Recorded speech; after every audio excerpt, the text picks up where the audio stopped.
Questa serata è organizzata da un nostro gruppo di libera espressione, praticamente per conto del movimento speculativo delle paleuriche che ci sta capitando in questi ultimi mesi in Sardegna.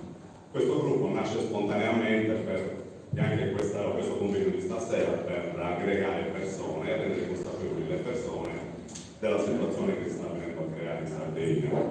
Quindi abbiamo deciso di fare questo convegno per innanzitutto creare un po' di consapevolezza nella gente, perché nonostante le 210.000 firme che ci sono state nell'appello, purtroppo in regione l'affluenza non è stata molto grande. Quindi con noi oggi, per cominciare questa serata, l'ingegnere Damiani, Manuel dovrebbe esserci un collegamento telefonico in streaming con la LIPU, quindi nel caso riusciamo a effettuarlo, altrimenti ci hanno mandato un riassunto che leggeremo noi eventualmente personalmente.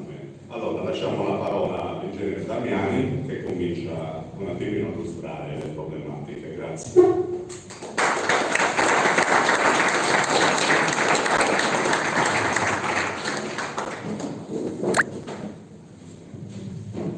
Allora, questo è un periodo in cui si parla molto di transizione energetica e quindi non ne parlerò. Parliamo di come si è arrivati a questa situazione, perché è una cosa che pochi conoscono. Molti probabilmente sì, ma non so se con questa chiave di lettura che vi presenterò, perché il problema è molto antico. Il problema della transizione climatica è iniziato circa nel 1995 o giù di lì. E lì nacque un primo gruppo di lavoro tra i paesi aderenti alle Nazioni Unite, nel paese di Fu, mi sembra che si chiamasse, fosse stato fatto a Berlino, e hanno chiamato questi momenti di incontro Cooperation of Parts, che poi si è tradotto in COP.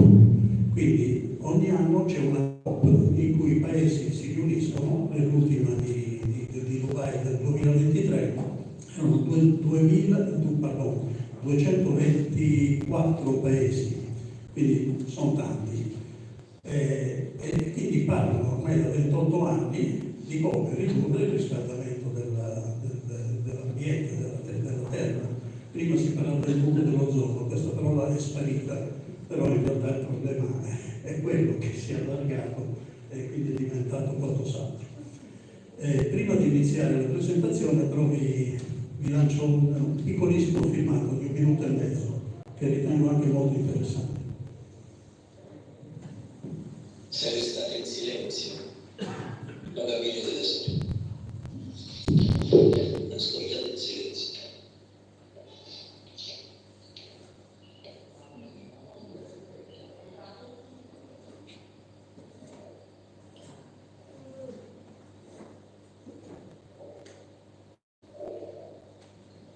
Sentite.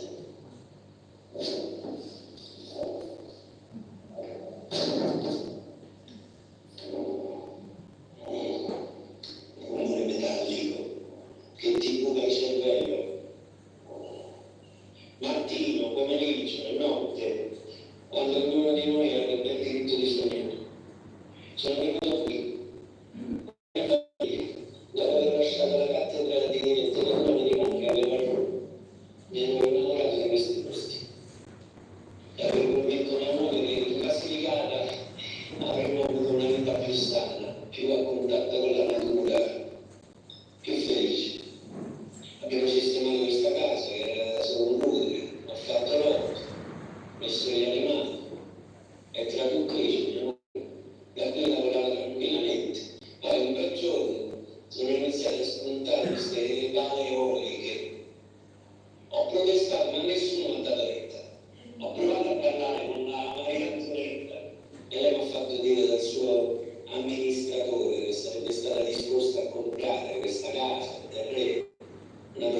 a un episodio RAI, Irma Tatarani era sostituto procuratore di Matera.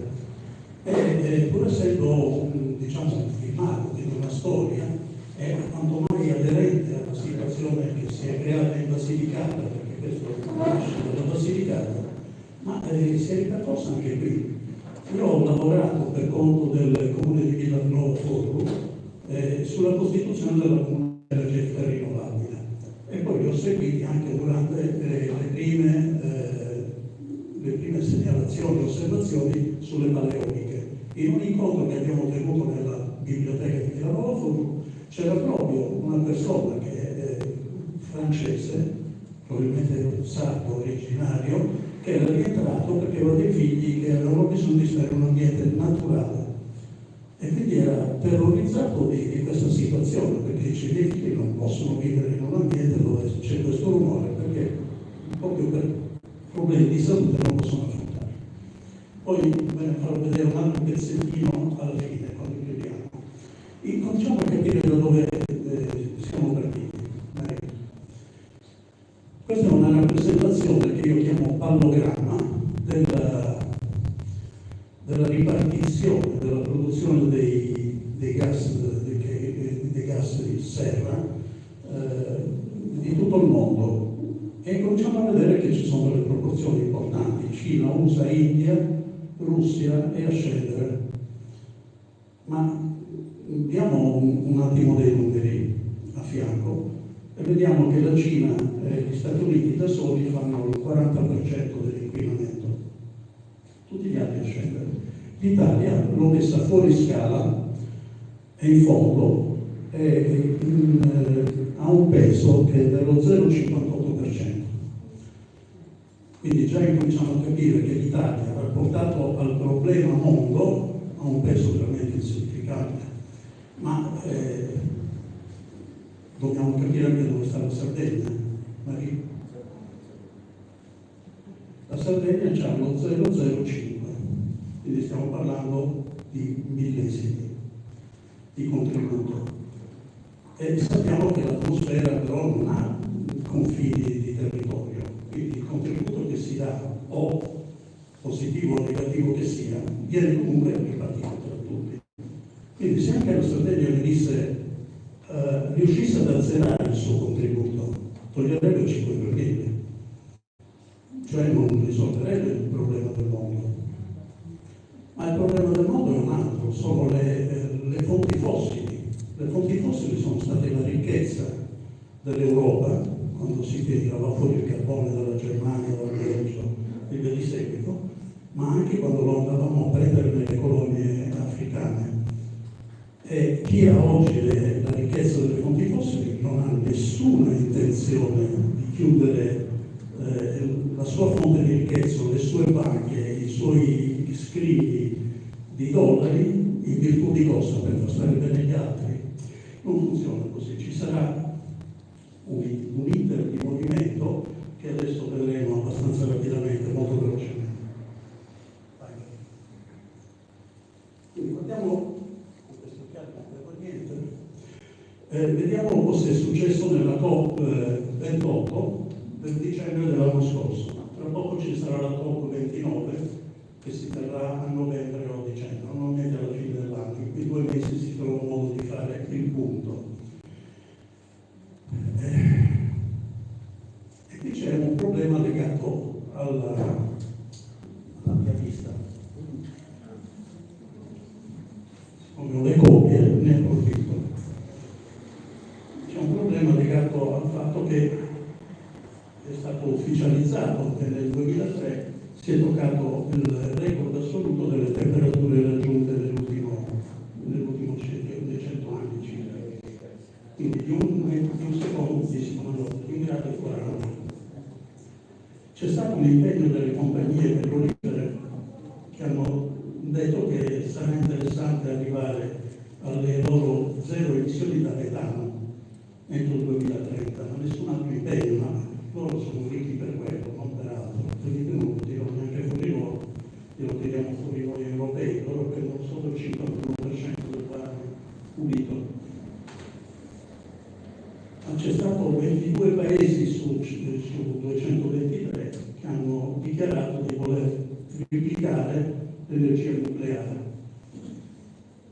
Vuol dire che non tutti sono d'accordo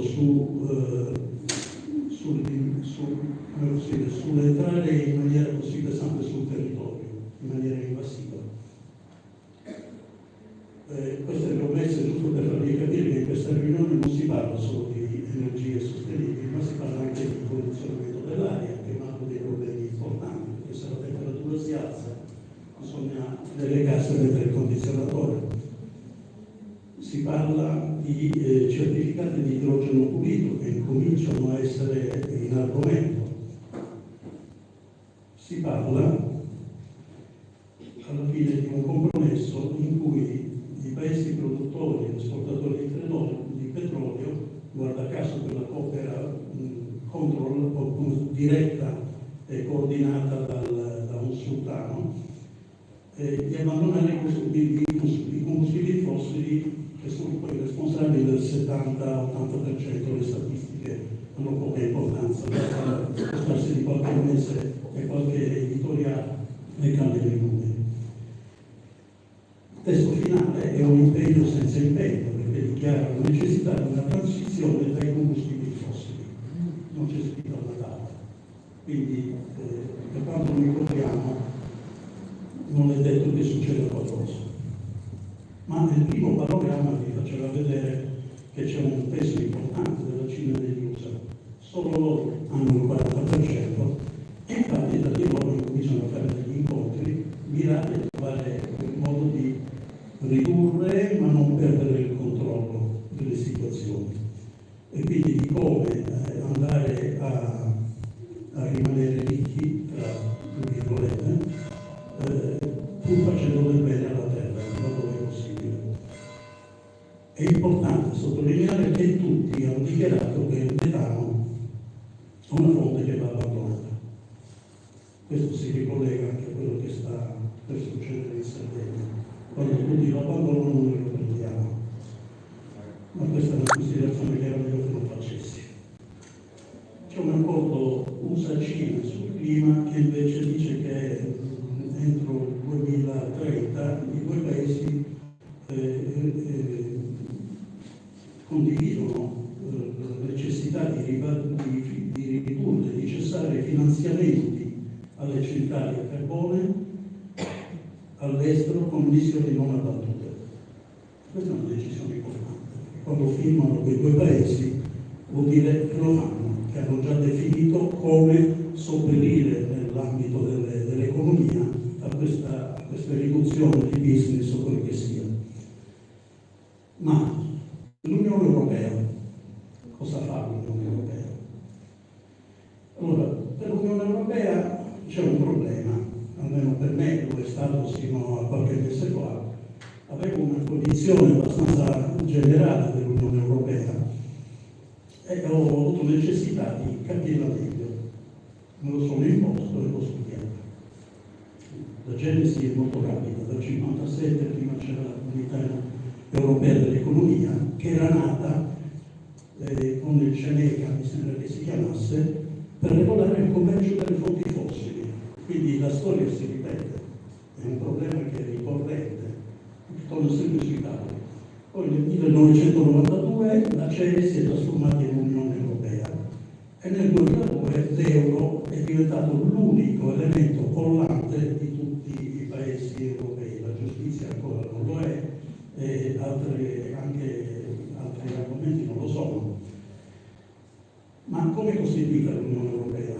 Tutti sentiamo e leggiamo ogni tanto Consiglio, Commissione, Parlamento e questo ci crea un po' di confusione.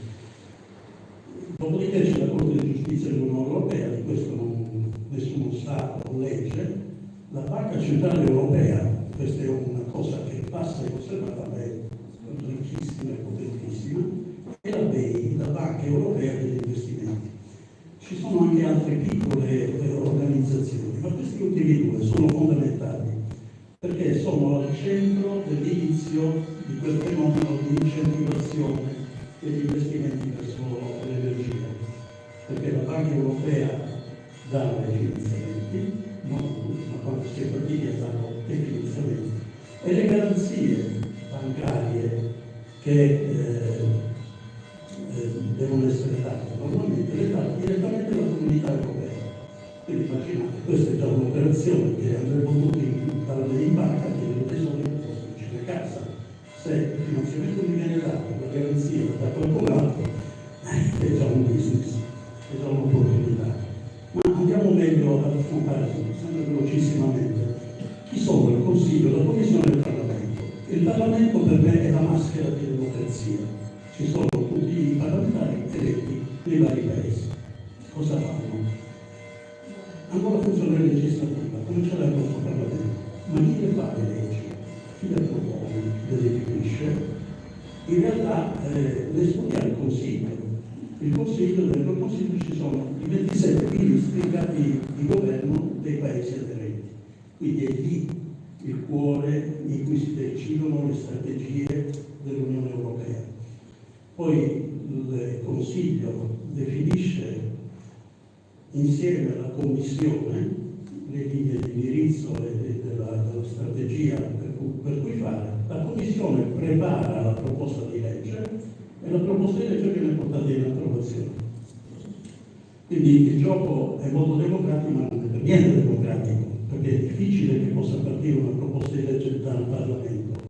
C'è scritto che può chiedere alla Commissione di fare una proposta di legge su indirizzi o su segnalazioni che nascono dal Parlamento.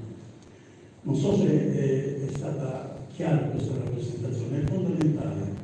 È fondamentale perché dobbiamo sapere che poi, vado velocissimo, una volta approvata la proposta di legge viene emanata dal Parlamento e dal Consiglio con 2 firme, quindi sono sempre in 2 a dire emaniamo le direttive. Le direttive vengono emanate e distribuite ai Paesi membri. Paesi membri che devono, la parola devono, non possono, devono attuare queste disposizioni e le devono attuare con l'emissione di leggi o di decreti governativi. Quindi questo ci dà già una versione importante di come il fenomeno della transizione energetica finisce sui tavoli del governo nazionale e come deve essere attuato. Non lo decidono loro, lo decidono sulla base di quello che arriva dall'Unione Europea. Ci sono sempre dei gradi di variazione, ma vi leggo rapidissimamente, non tutto, ma solo quello che è evidenziato in colore marino. Alcuni passaggi delle direttive, ci sono 2 direttive, la più importante è questa qui, la 2001 del 2018.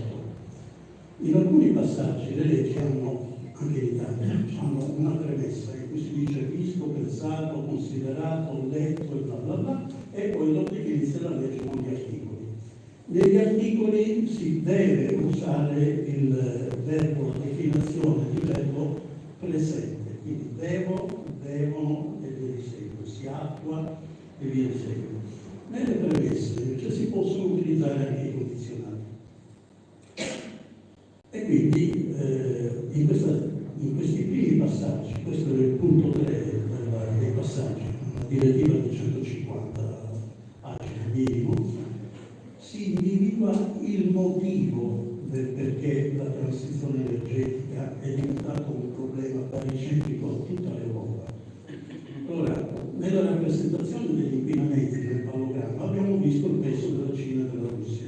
L'Europa ha il 15% del quarto paese, chiamiamolo paese nella sua totalità, ma l'Europa aveva un significato, un riferimento mondiale enorme nel passato sulla tecnologia, soprattutto sulle tecnologie meccaniche, poi è esplosa l'informatica, gli americani e i cinesi ci sono passati avanti. L'Europa oggi è scesa ai livelli del 10% del PIL mondiale, o addirittura già sotto. Vedremo i nuovi numeri a breve, quando uscirà la COP29. Allora, l'obiettivo del Parlamento Europeo e del Consiglio, ma come abbiamo detto prima, è il Consiglio e Commissione, sono i presidenti dei vari governi, i ministri, i capi di governo dei vari paesi, che hanno deciso di utilizzare questo momento di crisi per trovarci un valore aggiunto, per riprendere un ruolo mondiale. Quindi se l'Europa riesce ad affermare una primazia tecnologica e relazionale e scientifica e di servizi basati sulla transizione energetica, potrà trovare un nuovo ruolo nel mondo. Se non ci riuscirà, è fuori dai giochi, definitivamente. E si legge nella prima pagina che il maggiore ricorso all'energia delle fonti rinnovabili garantirà la sicurezza degli approvvigionamenti energetici. Quindi non lo dice, ma vuol dire che non ci sia più bisogno più di gas e di petrolio in altri paesi, ognuno produce per sé. Poi dice una bugia, nel garantire un'energia sostenibile a prezzi accessibili, ma quando mai? Io ho 77 anni e non ho mai visto un prezzo scendere. Se poi è capitato, chiedo scusa, non mi sembra molto difficile per me. Ma poi i passaggi più importanti nel favorire lo sviluppo tecnologico e l'innovazione per l'Europa, oltre alla leadership, questa parola leadership, all'acquisire per l'Europa una leadership tecnologica e industriale. Quindi tutto il gioco è basato sul fatto che i capi di governo hanno deciso di trovare in questa crisi di mercato energetico la possibilità di ripartire, come si fa ovviamente anche nelle imprese. Faccio un prodotto finisce il suo ciclo, devo trovare un altro prodotto che mi rilanci. Se non lo trovo, prendo baracche burattini e andiamo a giocare da un'altra parte. E altra bugia è che con la transizione si creano numerosi posti di lavoro per il sviluppo regionale. Non lo commento neanche. Altro passaggio, sempre nella premessa, il punto 20, consentendo in tal modo all'Unione di essere all'altezza delle proprie ambizioni di leadership nella transizione energetica. Piano piano quelle che sono delle parole dette all'interno del Consiglio tra capi governo diventano documenti ufficiali dentro la direttiva. Nessuno ha letto approfonditamente questo e quindi viene difficile capire la genesi dei problemi. E qui nasce la declinazione del Green Deal europeo, perché sono ancora un altro paio.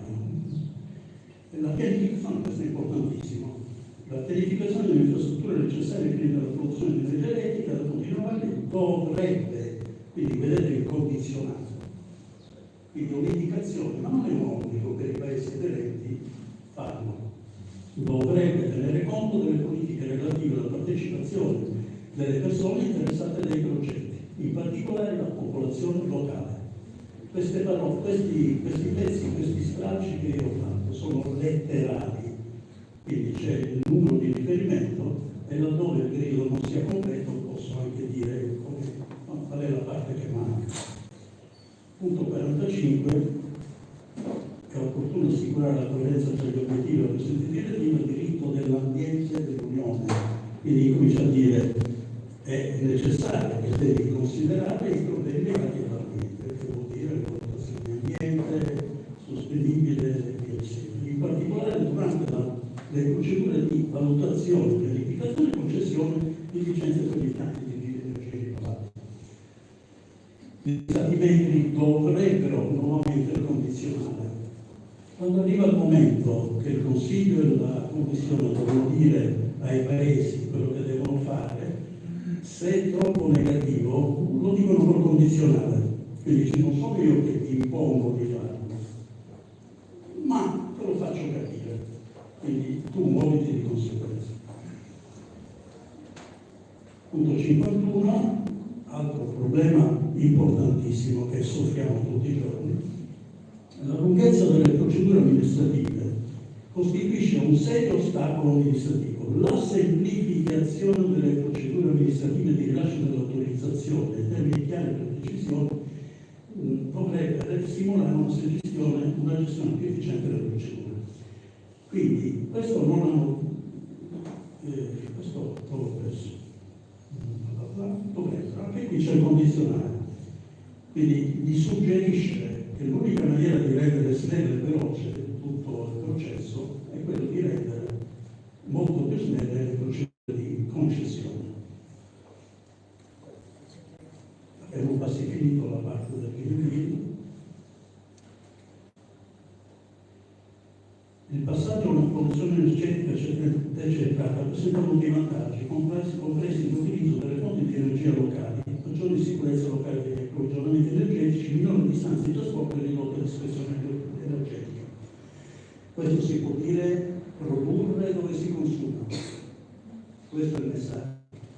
Quindi produrre dove si consuma, non produrre per portarlo da altre parti.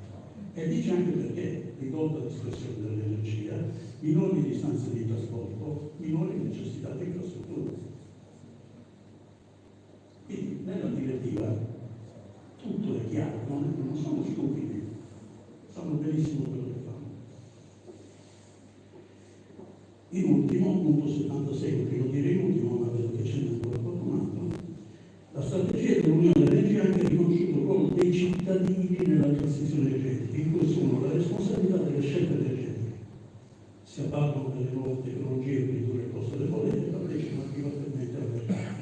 In realtà quest'ultimo pezzo vuol dire che se si fa la comunità energetica a cui partecipano i cittadini, c'è una riduzione della bolletta perché c'è un autoconsumo e c'è una possibilità di partecipare al mercato perché l'eccedenza di produzione viene venduta sul mercato, quindi si può fare quasi profitto.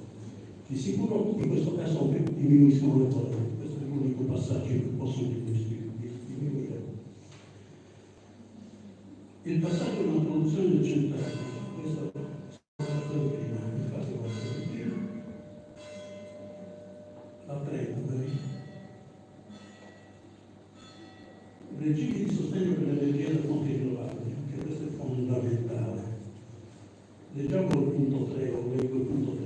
I regimi di sostegno per l'energia elettrica da fonti rinnovabili sono concepiti in modo di massimizzare l'integrazione dell'energia elettrica da fonti rinnovabili nel mercato dell'energia elettrica. Questo vuol dire che la produzione da fonti di energia troverà da fonti rinnovabili troverà una strada preferenziale per entrare sul mercato economico e garantire che i produttori di energia rinnovabile reagiscano ai segnali dei prezzi nel mercato. Reagiscono vuol dire che li trovano interessanti. Se non li trovano interessanti, non reagiscono. Quindi non sono appetitosi. E, chiude la frase, massimizzino i loro ricavi sul mercato. Quindi non solo dice ai paesi che devono essere fatte delle politiche di gestione del mercato che facilitino l'entrata dei nuovi produttori di energia, ma anche su questo mercato loro devono trovare un profitto importante. Massimizzare vuol dire che i profitti devono essere al massimo. Quindi non solo vengono aggiornati nella richiesta e nella concessione del finanziamento, ma poi ci vivono. Questo massimizzare i loro ricavi è una funzione che funziona, vive per 20 anni. 20 anni, quindi fanno un contratto adesso e i paesi membri si devono impegnare a mantenere quel tasso di guadagno per chi ha fatto l'investimento, se lo vogliamo chiamare investimento, per tutta l'intera durata di quel periodo. Non è che dopo 5 anni possono dire senti, adesso a questo punto te la pago al 15% di quello che avevamo pattuito. No, non funziona così. Ma c'è anche un altro passaggio che poi riprenderemo quando parlerò alla fine di dispacciamento, che se le pale eoliche o i pannelli fotovoltaici o quelle che siano le fonti rinnovabili non possono essere immesse in rete, perché la rete ha dei problemi, perché il consumo è inferiore alla produzione, perché qualunque altro problema tecnologico, i produttori di energia vengono rimborsati dalla mancata produzione. Quindi palla che gira o palla che sta ferma, produce. Ma se alla base di tutto c'è ad esempio la prima fase iniziale, quella di far sì che l'Europa acquisisca una primazia, una leadership mondiale, il disegno ha uno logica, snellendo le procedure, tutto quanto che abbiamo detto, che fatto sulla pelle nostra. Quindi se anche la Sardegna venisse azzerato la produzione della CO2, io faccio un esempio sempre, si dice sempre che anche il colibrì può dare il suo contributo alla spegnere un incendio, perché nel suo piccolo becco porta una goccia. Ma se il colibrì Sardegna deve fare un becco come un pellicano per portare il contributo, muore, non ce la fa neanche a volare, cade giù. Quindi tutto questo ha una logica che però poi deve andare a impattare con qualcosa.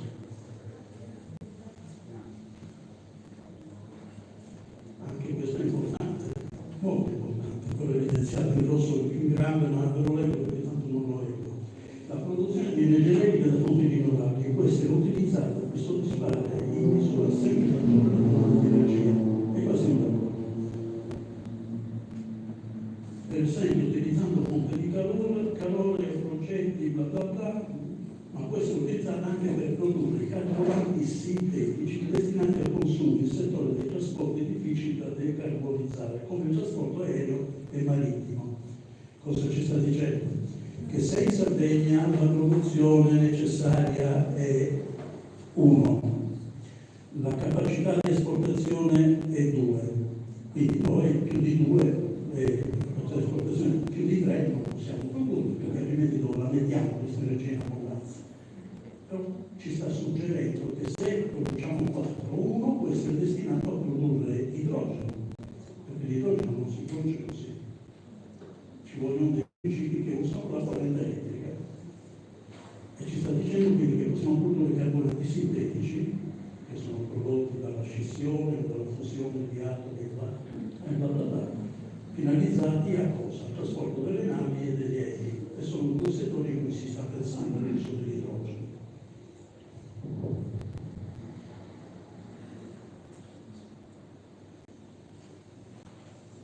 Questo è l'aggiornamento della direttiva del 2018, questo è del 2023.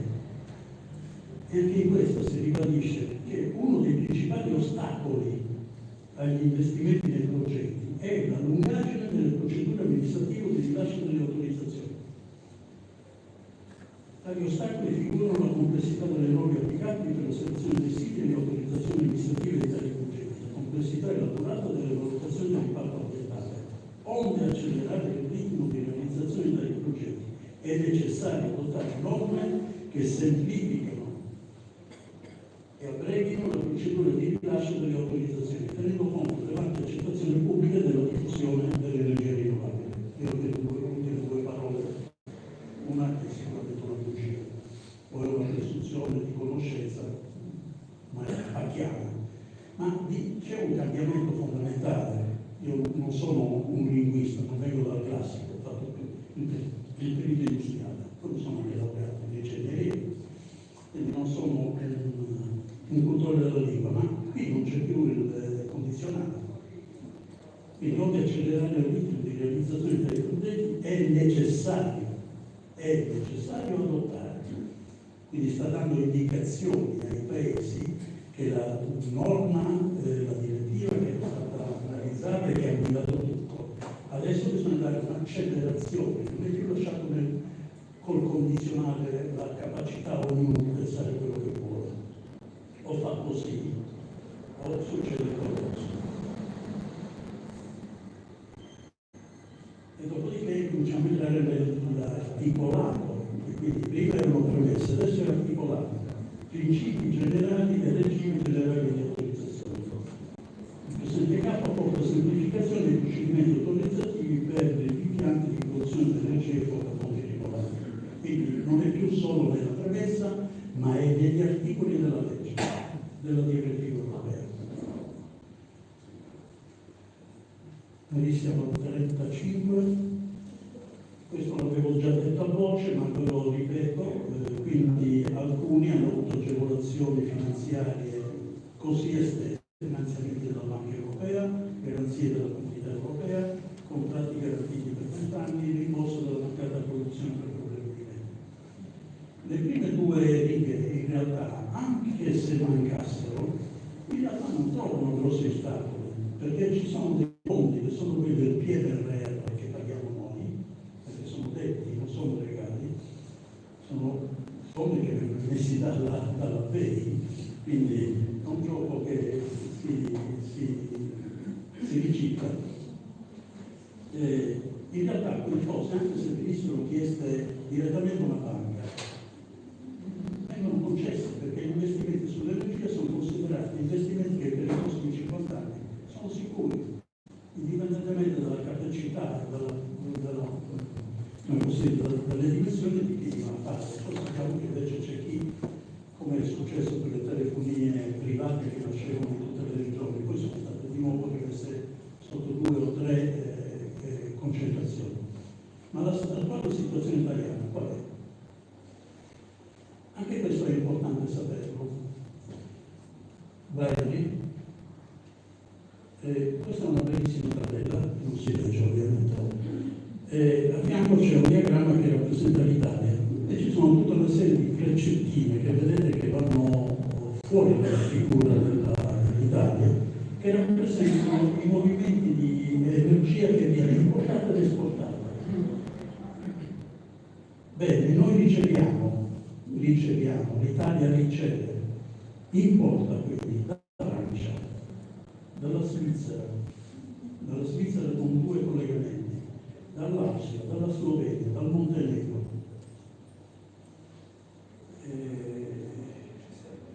e dalla Sardegna. Quindi importa. Tutte le energie che arrivano dalla Francia, Svizzera 2, Austria, Slovenia e Montenegro sono da fonte atomica. Quindi appena superiamo il confine, che sia sulla parte slava, che sia sulla parte dei cugini francesi o dei cugini, non so chiamati, cugini del nord, sono tutte centrali atomiche che abbiamo al confine di casa. Noi abbiamo fatto delle scelte molto tempo fa, che oggi si dimostrano giuste o sbagliate, non ha importanza, però le paghiamo sulla mancata capacità di produzione a costi interessanti. La Sardegna invece esporta quel poco che può esportare. E qui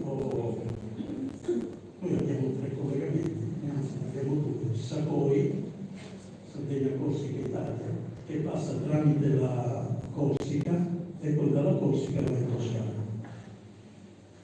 Poi abbiamo Sapei, Sardegna, penisola italiana, che invece dalla Sardegna va direttamente nel Lazio. La capacità di tutti e 2 questi collegamenti in realtà è di 1,2 giga e nel 2028, probabilmente un po' prima, verrà incrementata di altri 0,2 giga, che vuol dire che da 1,2 passa a 1,4. Nel 2028, probabilmente, non è detto, se partirà il Link, quello che collega la Sardegna con la Sicilia, allora il costo potrebbe aumentare di un altro giga, ma stiamo parlando già di numeri spaventosi. I 2 collegamenti sono 2 collegamenti di primato mondiale, di lunghezza e di profondità. Quindi non è che sia facilissimo prendere altri cavi e buttarli giù e mettiamoli 2 giga o mettiamoli 3 giga. Non funziona così. Ci vogliono anni e investimenti importanti. E per di più con il principio che abbiamo detto all'inizio, produrre dove si consuma, e qui invece i costi di infrastruttura e di dispersione sono, bisogna diventare significativi. Ho sentito in alcuni commenti parlare delle balle, si può dire così. La dispersione è significativa, ma non con un percentuale del 50, come ho sentito dire, quando si arriva al 15, 20, 25, siamo già molto in alto, ma bisogna analizzare ogni collegamento. In realtà c'è già un pezzo di collegamento già operativo tra la Sicilia e il Lazio. E la Sicilia è collegata anche tramite la Calabria, lì è facile, l'attraversamento dello stretto. E la Sicilia non esporta, importa, quindi la Sicilia non è ancora autosufficiente. Noi siamo autosufficienti si fa il famoso collegamento che non c'è la storia della Tunisia in Italia, 0,6, quindi neanche un 5, 0,6, poco più di quello che sarà quello, mi ricordo già più come si chiama, il Sapore, che è di 0,4.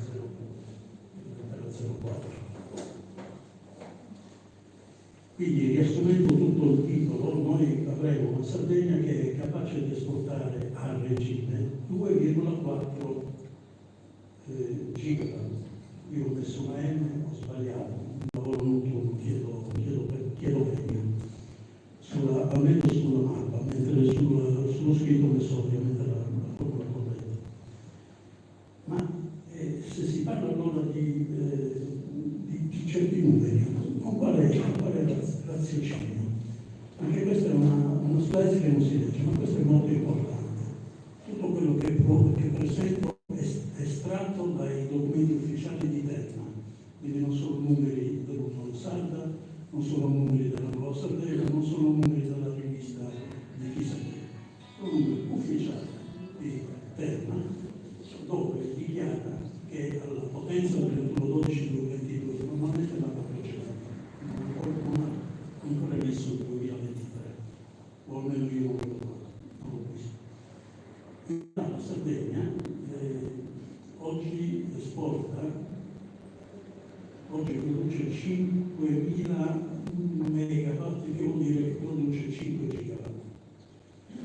Di questi 5 gigawatt, 2 gigawatt e 4 sono prodotti dalle termoelettriche, quindi le termoelettriche, quindi quella di Cagliari, quella di Portoscuso e quella di Logosano. No, non è Fiume Santo c'era adesso. Dall'altro lato, a fianco c'è un bilancio regionale sui megawattora. Anche qui ogni volta io cerco di non usare i numeri e le sigle, ma la potenza e l'energia hanno dei paragoni molto semplici. Tutti voi avete una macchina e la macchina ha una certa potenza e quindi può andare a una certa velocità, ma la usate quella velocità? No, normalmente dobbiamo rimanere nei limiti di velocità. E poi per quanto tempo lo uso e via di seguito. E quindi anche se è una macchina potentissima, in realtà quello che conta per la produzione come possibile di commerciale laddove io usi oppure per motivi personali e quanti chilometri ci faccia e come ci faccia. Quindi quella è l'energia e l'altra è la potenza. È lo stesso a casa, voi avete un impianto da 3 kW o da 6 kW, ma in realtà le bollette le pagate in kilowattora.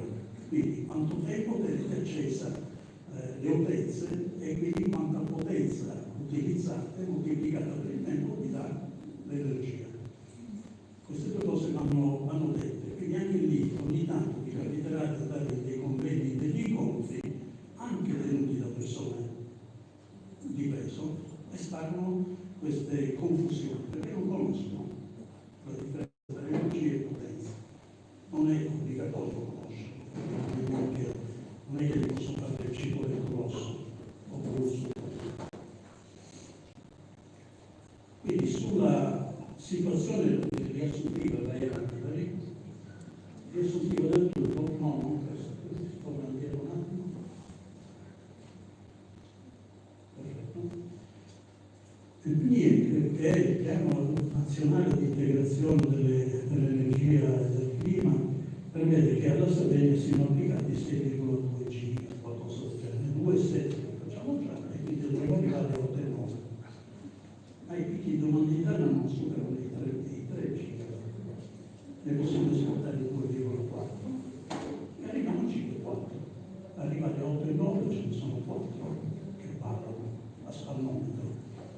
Dove li mettiamo? Produciamo l'idrogeno tutto da quei 4? Non lo so, anche su questo bisogna stare molto attenti a non pensare di aver trovato la pietra filosofale, perché non c'è quasi mai la pietra filosofale, è stata pure dal cassetto così, dopo anni, no? Ci sono anche dei controsensi dei comportamenti, ma questi sono storici. Per esempio, molti di voi ricorderanno che c'era un'invasione di tralicci in giro per l'Italia, in particolare per l'Italia sulla dorsale appenninica e bla bla bla. In Sardegna onestamente non ne hanno tolti molti, ma a un certo momento per rispettare il paesaggio e la protezione dell'avifauna e tutto altro hanno incominciato a demolire i tralicci. Quindi hanno tolto questi grandi tralicci, non sono grandi, 40-50 metri, e a interrare i cavi. Adesso con le nuove disposizioni verso le parti stiamo passando da quelle altezze a altezze poche. E qui io ho fatto una rappresentazione moltissimo tempo fa, è ancora valida, dove la prima rappresentazione a sinistra in basso è il nuraghe al buio, quello più alto che abbiamo in Sardegna. Poi c'è la Basilica di Staccaggio, il campanile più alto di Sardegna, il campanile di Montes, la Basilica di Pomagna, Verdaliana, Saspendola, che è la cascata, il grattacielo di Sassari, che è il palazzo, l'edificio più alto che c'è in Sardegna. Io non dico fosse o il Hotel o il Palazzo Sess, l'ex società elettrica. Non è così. È la Paleolica a fianco. Non ho proiettato l'alto dove si vede anche l'altezza della Torre Eiffel e della Paleolica in mare. È più alta la Paleolica in mare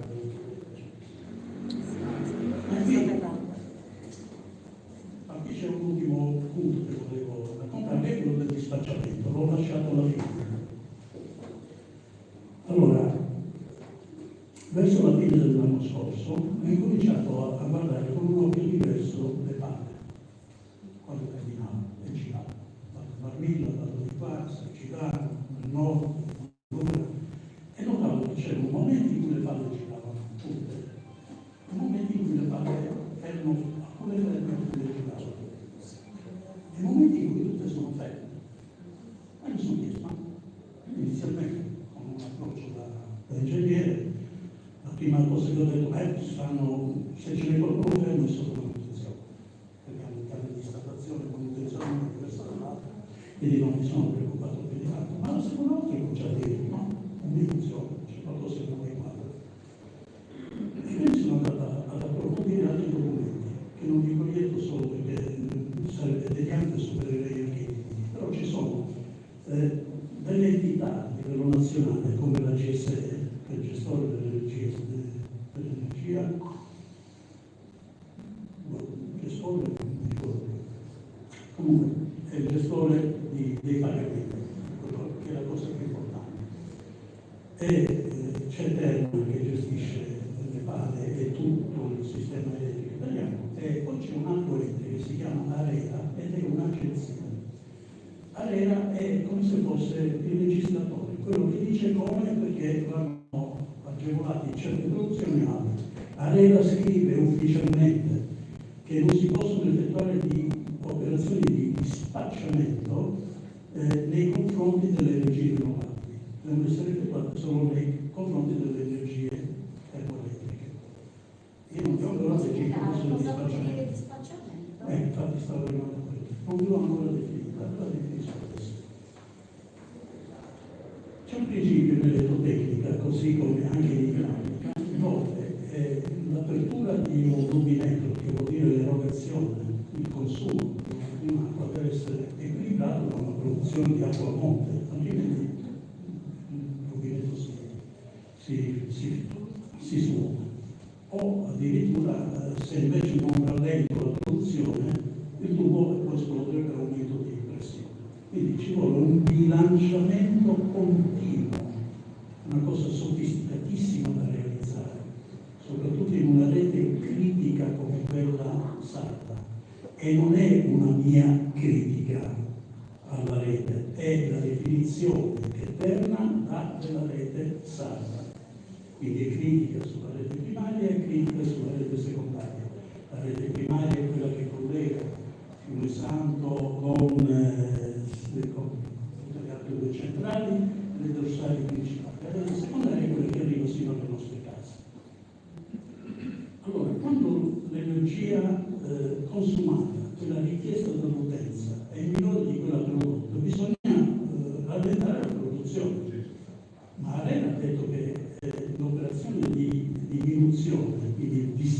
tracciamento può essere effettuato solo sul termoelettrico, non sulle rinnovabili. La mia opinione, che ho fatto un esposto alla Procura della Repubblica il 29 di luglio, mi sembra, 29 di luglio, e ho chiesto di approcciare e affrontare questo argomento, la mia opinione è che tecnicamente sia più difficile intervenire sulle tre centrali termoelettriche per motivi diversi che non conosco, possono essere contratti garantiti oppure mancanza di governo di quelle centrali, mentre tutte le paleoliche che vengono installate hanno dei sistemi di telecontrollo e io posso addirittura con dei software armonizzare la produzione queste fanno, il che vuol dire che noi abbiamo delle situazioni in Sardegna dove la produzione delle energie rinnovabili non è quella che potrebbe essere fatta con le capacità installate, ma è quella che viene governata in funzione del bilanciamento dell'energia prodotta e dell'energia consumata. Questo può condurre a due ragionamenti. Uno, l'energia prodotta è inferiore da fonti rinnovabili, è inferiore a quella producibile. E questo modifica anche tutte le mie pianificazioni, perché se io dico che bisogna produrne di più, allora devo mettere più impianti. Invece basterebbe far funzionare quelli a pieno regime e la necessità di fare l'impianto viene meno. L'altra, però qui onestamente sono parole che dovrebbero essere un avvocato, io non me lo permetto. Ci sono delle irregolarità nella gestione di questi fenomeni sul dispacciamento. Sappiate che ogni volta che Terna ferma una pala per un minuto, per un'ora, per un giorno, questo viene registrato e viene scritto in un documento, in un report, che mensilmente viene inoltrato da Terna a GSE, scusate, con le sigle non mi ci perdo. Viene inoltrato a GSE le controlla, sa le potenze di ogni pala, tutti hanno questi database straordinari, tranne noi, e in funzione di questi documenti definisce qual è il rimborso che deve essere erogato a favore di quel fermo pala. Chiaro? Quindi io ho chiesto alla Procura della Repubblica di richiedere a Terna i record. Sono documenti ufficiali che Terna non mette sul loro sito, come penso sia corretto anche fare, però alla magistratura deve rendere disponibili. E lo stesso può chiedere al GSE per capire quindi quanta energia non è stata prodotta o è stata fermata e quanto rimborso hanno dovuto dare per quell'energia non prodotta. Sono due passaggi fondamentali. Su questo non ho ricevuto risposte. E adesso vi lancio il secondo film. Siamo quasi in su,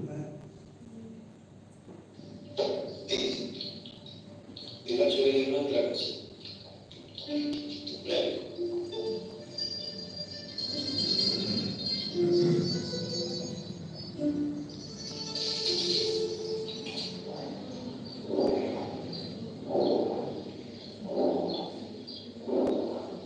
Quando sono arrivato qui, questo posto era un paradiso. Ora cosa è diventato? Una specie di Carducis. Durante il periodo delle migrazioni è una strage. Molti ci finiscono morti.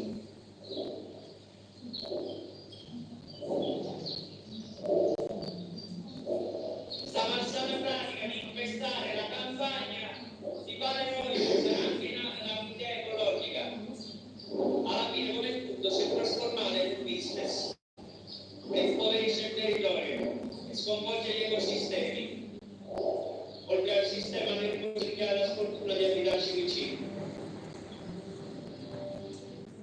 Ecco, questo periodo conclusivo, il regista, l'autore di questo sì, di questa serie televisiva, è lui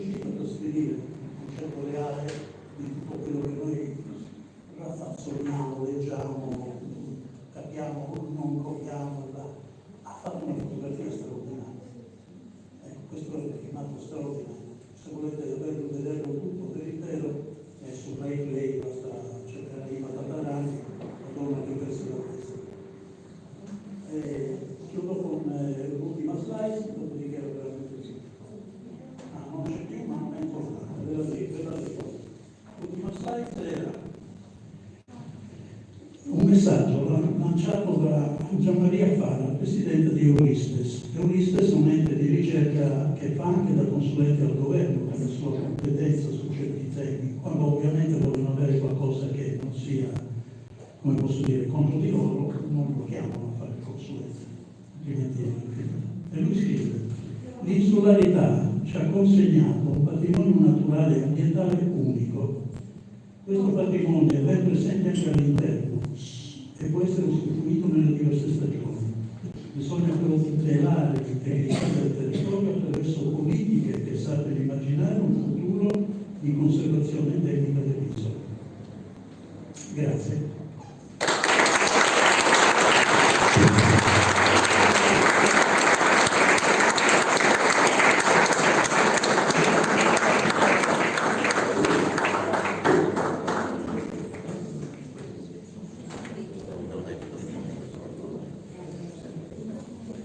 Del film.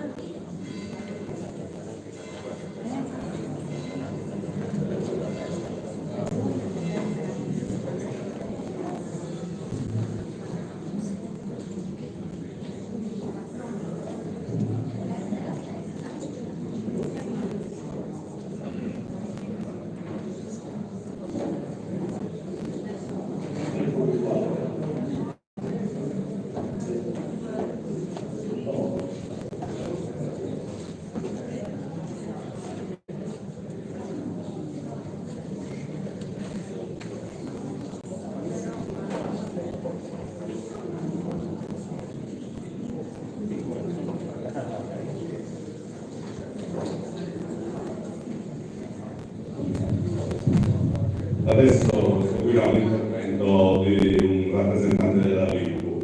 Grazie.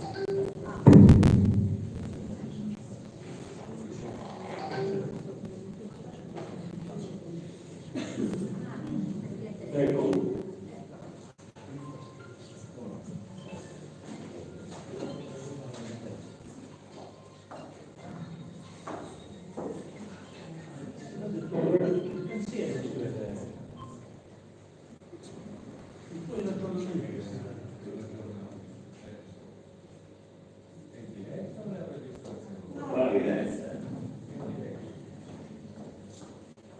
Salve, può parlare. La sentiamo bene. Bene, grazie, mi fa piacere. Io purtroppo non ho potuto vedere motivi importanti. Quello che ha delegato, il nostro delegato militare è possibilitato per motivi di salute. E quindi abbiamo dovuto optare per la tecnologia che è sicuramente importante in questi casi, ma anche per tutto il resto. Io fa molto piacere che siano stati dei giovani a invitarmi, perché questa è la Sardegna che loro dovranno ereditare, quella che noi abbiamo conosciuto e che volevo consegnarvi. Purtroppo c'è tutta una forma di interventi che sono sicuramente anche giustificati in parte, ma che sono spropositati rispetto a quella che è la nostra richiesta di energia. Voi pensate che soltanto l'altro giorno, ieri, ho fatto un'opposizione a un progetto che c'è sullo scalo di 56 pale eoliche, 56 pale eoliche quindi su Montifredo, che si aggiungono alle altre che ci sono già, per un totale mi sembra di 110. Quindi una cosa estremamente impattante. Sono pale che sono altre 200 metri, voi sapete già, quindi non c'è bisogno. Ma oltre a questo, tutto quello che viene invece proposto come fotovoltaico prima e anche fotovoltaico adesso, cioè praticamente quei sistemi che per la trasformazione dell'energia solare in energia elettrica. Anche il fotovoltaico sta prendendo, l'agrivoltaico sta prendendo delle proporzioni in materia che sono incredibili e che non sono giustificate dal consumo. Recentemente, appunto, questo abbiamo fatto un'opposizione a un fotovoltaico, un agrivoltaico che c'è proprio nella zona di Oristano di Albolea, di 58 ettari mi sembra, lungo il canale diversivo di Sant'Anna, quello che praticamente drena le acque della bonifica, diciamo, dell'ex stagno di Sasso, e che porta fino allo stagno di Senacuglia. È uno stagno importantissimo dal punto di vista faunistico, soprattutto per la bifauna, per i fenicotti, per i falconi paludi, sono per tante altre specie, ma è anche il canale diversivo nel tempo ha acquistato una importanza faunistica enorme, tant'è che noi a suo tempo come Medico di Oristano avevamo proposto di creare un modo di inserirlo nella rete Natura 2000, quindi zona di protezione speciale. Ma questi sono soltanto due piccoli esempi e noi possiamo poi riferirci a tanti altri esempi. Che cosa succede? Vengo al motivo del mio intervento. Qual è il motivo per cui la Litus si preoccupa degli eolici e poi diremo anche dei fotovoltaici? Allora, due specie, importanti sono gli uccelli e i pipistrelli, i chirotteri. Sono quelli che sono maggiormente influenzati dall'attività negativa delle eoliche. Voi pensate che queste pale eoliche che girano 4 giri al minuto sono lunghe 80 metri, quindi viaggiano, la parte esterna viaggia a circa 120 km all'ora. La parte più ovviamente più verso il rotore, però si crea un'area che quindi abbiamo due effetti diversi. Uno è quello dell'impatto diretto degli uccelli che sono piccoli e grandi. La Sardegna poi è inserita su una rotta migratoria importante. Dovete sapere che gli uccelli migratori seguono la linea di costa perché molto spesso entrano anche all'interno, quindi anche la zona per esempio degli stadi di Oristano che è una zona importantissima per la bifana. E anche poi molto spesso percorrono le valli oppure i canali, le valli e quindi possono ovviamente impattare direttamente sulle valli. Anche i pipistrelli sono migratori, attenzione, in Sardegna esistono 22 specie di pipistrelli, alcuni addirittura endemici, cioè che sono stati scoperti e che soltanto in Sardegna, come l'orecchione sardo. E anche i pipistrelli migrano e hanno un andamento, soprattutto ovviamente volano di notte e utilizzano un sistema di riconoscimento attraverso il ultrasuono. Ma tornando agli uccelli, che cosa succede? Quindi due fenomeni. Uno è quello legato all'impatto diretto, cioè allo sguardo ciclono, l'altro invece è un effetto indiretto, cioè praticamente la paleotica girando crea un'area che è anche più ampia, molto più ampia, che si estende, poi si allarga dalla pala verso diciamo, l'esterno, creando dei vortici che di fatto impediscono agli uccelli di passare, cioè creano quello che si chiama effetto scia. È un effetto che però appunto impedisce che poi gli uccelli a sua volta imparano a evitare.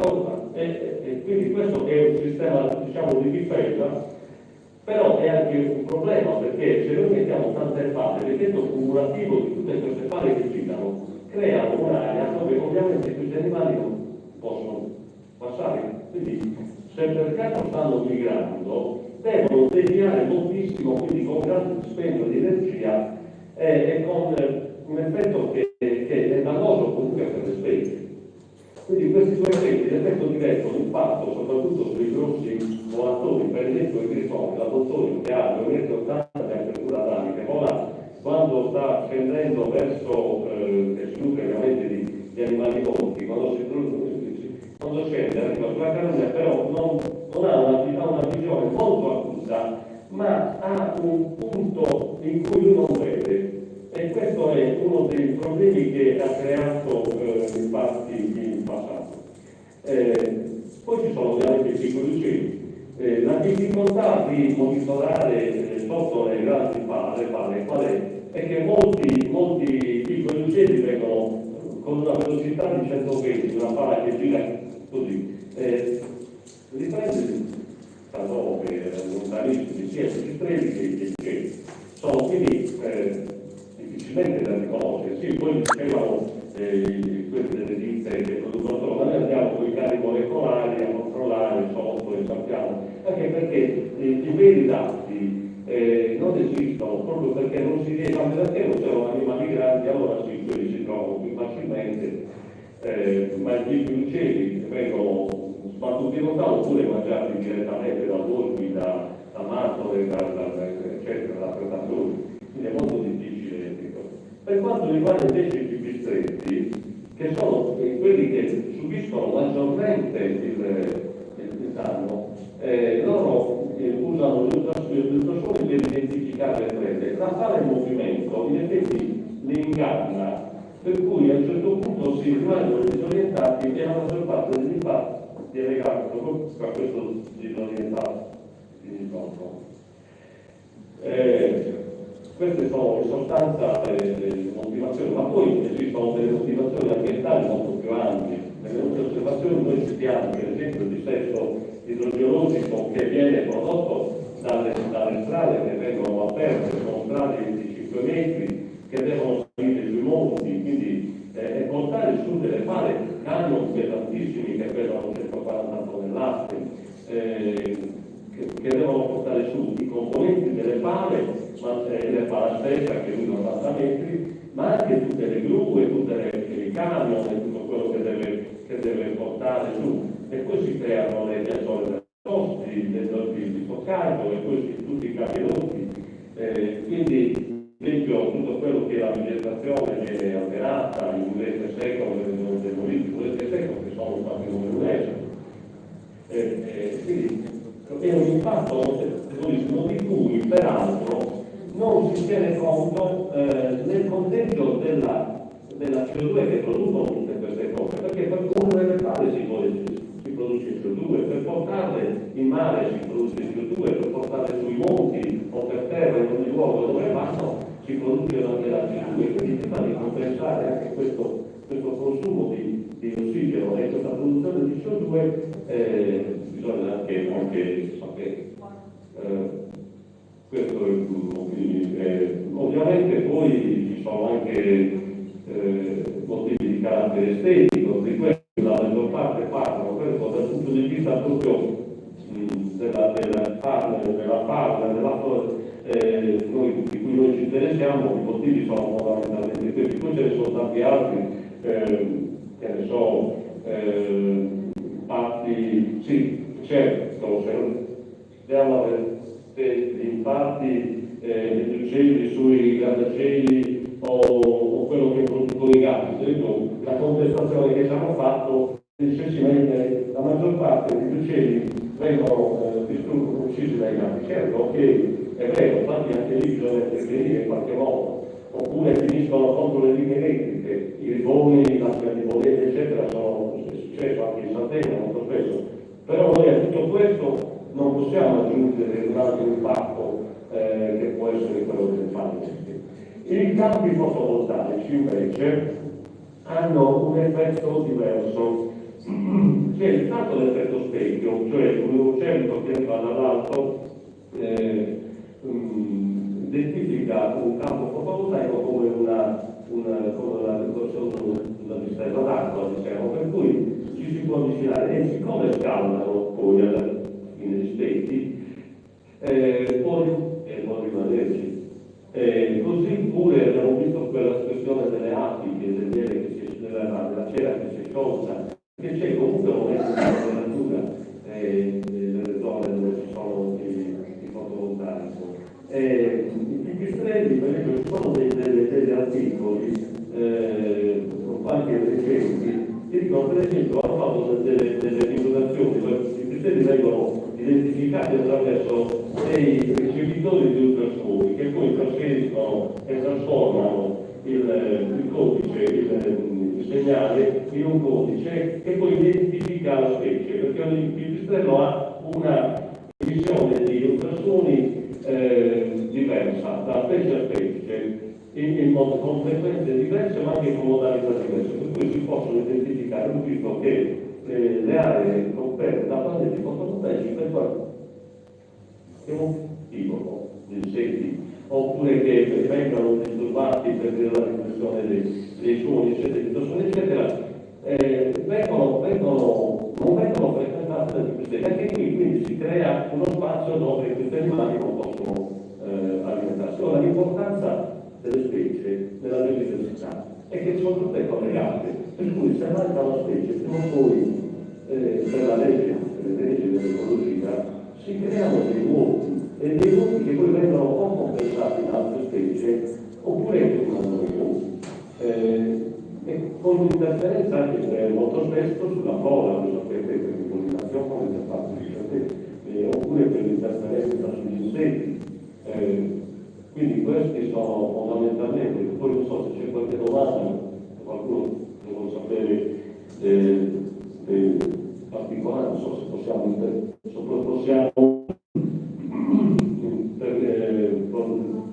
collegarci in questo senso.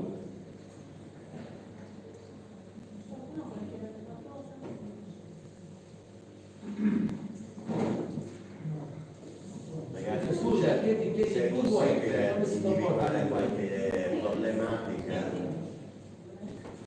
Mi sente? Sì? Mi sente? Sì? C'è una domanda. Sì, volevo chiedere se avete pensato o si sono fatti degli studi riguardo eventuali danni alla fauna terrestre. Vabbè, voi siete da Libo, quindi dovete occupare solo di fauna. No, noi purtroppo ci interessiamo oramai di tutto l'ambiente, perché la nostra associazione, ripeto, dalla Libo nasce nel 1965, seconda associazione ambientale dopo, terza, prima c'è l'EFA, poi c'è la nostra, poi lasciamo noi, poi l'anno dopo nasce il WWF in Italia, poi dopo negli anni 80 nasce Legambiente, e poi rosso. Allora, sulla fauna terrestre, ovviamente per quanto riguarda l'eolico non c'è, per esempio che ne so, cinghiali, daini, conigli, eccetera, non c'è un'interferenza diretta, se non quella durante la fase di cantiere, quando ci possono essere cose. Ma per il fotovoltaico, agrivoltaico sì, tanto considerate che l'agrivoltaico va recintato, per cui si sottrae molto terreno alle specie. Cioè, se nel canale c'era, tra l'altro non so se c'è qualche cacciatore, tenete conto che possono essere, questi possono fare domanda anche e quindi intervenire anche nelle autogestite, cioè possono metterti un fotovoltaico, un agrivoltaico o una paleolita anche nelle autogestite, quindi questo può essere importante per le cose. Interferenza diretta, secondo me, onestamente non ci sono degli studi, anche se poi degli studi sullo secondo non ci sono delle cose. Mi ricordo giustamente mia moglie che c'è un problema che poi noi non abbiamo affrontato, che è quello che le paleo che generano un rumore, e quindi un rumore continuo, e che però luce anche abbiamo parlato di ultrasuoni, cioè quelli che sono oltre più da ertice, ma sono dei rumori e le frequenze molto più basse che sono al di sotto dei 20 Hz che noi non sentiamo. E tra l'altro gli amici dei medici per l'ambiente si sono interessati di questa cosa perché si è visto che gli infrasuoni, oltre che il rumore continuo, creano dei danni a livello neurologico, soprattutto a livello, possono intervenire anche con l'aspetto psicologico, nel senso che possono intervenire per un'azione continua sul sistema nervoso. Però ecco, sicuramente interferiscono sugli animali, invece possono essere danneggiati, però non ho dati su questa cosa, sull'attività del rumore, sulla fauna terrestre, sui mammiferi soprattutto. Posso fare una domanda? E faccia la domanda, però c'è soltanto niente. Sì, una domanda. Sì, lei qua si sente male. Sì, lei ha detto che non avete dati per quanto riguarda appunto i cervi, i cinghiali, dicendo, ma è scontato, è evidente che ha parlato adesso di basse frequenze che danneggiano l'uomo moltissimo, figuriamoci se non danneggiano gli animali.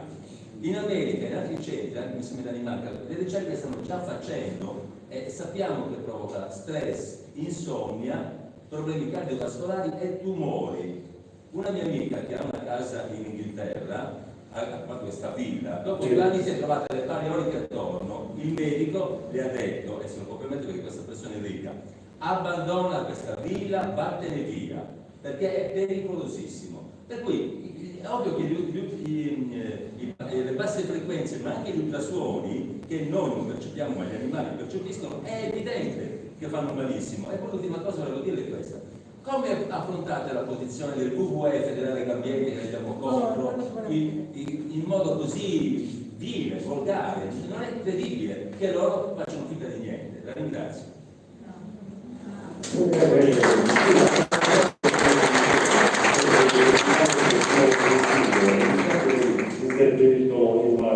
Interferiscono in vario modo. Ovviamente io non ho citato tutte le cose, anche se io sono un medico, tra l'altro sono molto amico di Domenico Scanu, che è il medico per l'ambiente, ed è una persona che con lui si stava interessando tutto di questo, io non volevo invadere, però effettivamente, ovviamente, poi andare a fare però la ricerca sugli animali, sulle persone, forse è addirittura più facile, perché si può comunque interloquire con le persone, ma sugli animali sapere che tipo di interferenza può avere, questo ci vorranno degli studi che potranno essere su una quantità di campioni molto estesa, per cui comunque è vero quello che era detto nell'Inghilterra, io non l'ho voluto citare per non allargarmi troppo, quindi sono stato un po' sintetico. Però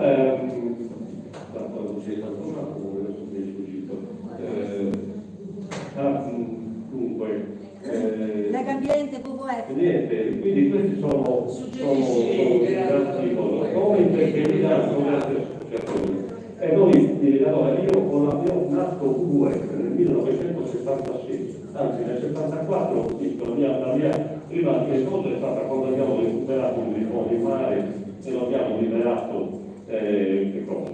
Da lì poi è nato come WWF. Io ho tesi persone eccezionali, ho conosciuto poi il WWF è un pochino io non voglio giudicare, però per esempio l'Arcolarico ha avuto un problema per quanto riguarda i concerti di giovanotti sulle spiagge, perché noi difendevamo una specie che si chiama catino, che nidifica sulle spiagge, un piccolo uccello dei piccoli che nidifica sulle spiagge e che in molti spiagge d'Italia è stato danneggiato da questi concerti. Con Lega Ambiente lo stesso, abbiamo fatto tantissime cose, partecipato anche a Puliamo il Mondo, ultimamente abbiamo posizioni diverse, ma io vi posso dire che ci sono 2 schieramenti, non mi vergogno di dire, ci sono 2 schieramenti opposti. uno formato da Italia Nostra, l'IFU, Medici per l'Ambiente e il gruppo di intervento giuridico.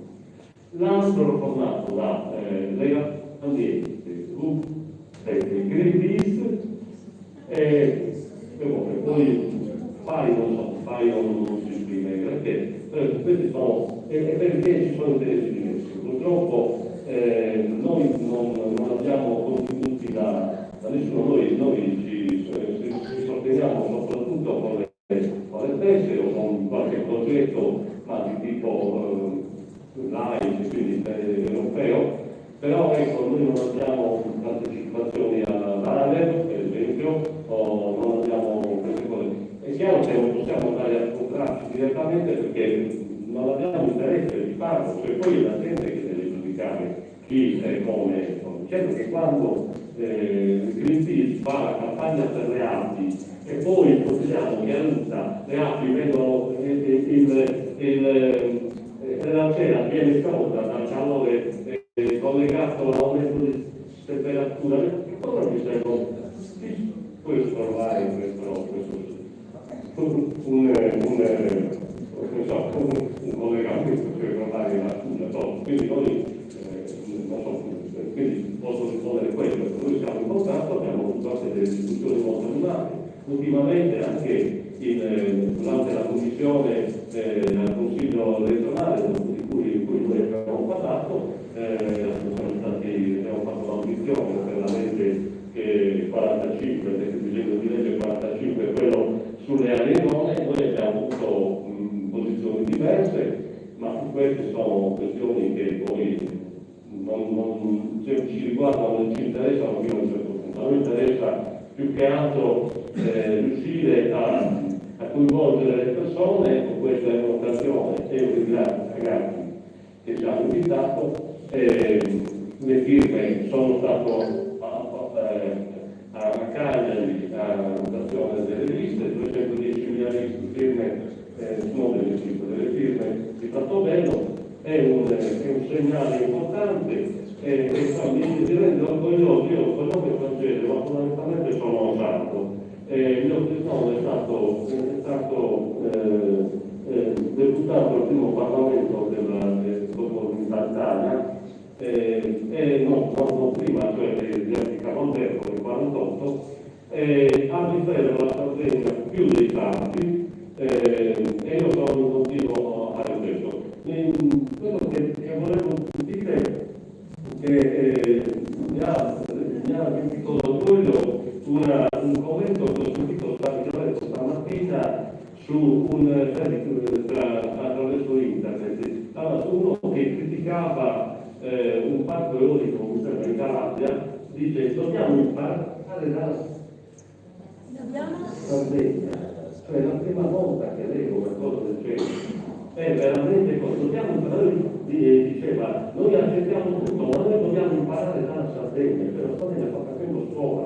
Io ho detto una cosa l'altro giorno a Cagliari, il mio collega della Puglia è devastato, mi ha scritto, la Puglia è devastata, la sola provincia di Foggia ci sono 1650 pale da serie unici e altri 600 progetti, il Molise è devastato, la Basilicata non esiste più, la Mirpiglia è travolta, la Sicilia non lo so, ma non ne so bene, la Calabria è interessata lo stesso, anche il mio collega della Calabria mi ha detto questa cosa e si sta estendendo, e quindi devo dire che vedo sempre più commenti, tra poco uscirà un report, penso a fine ottobre, dal testo c'è anche Rai 3 che è interessata, quindi i giornali nazionali, che c'era da poco un articolo sulla stampa, sulla pagina culturale, devo dire che questa cosa sta cominciando a prendere piede.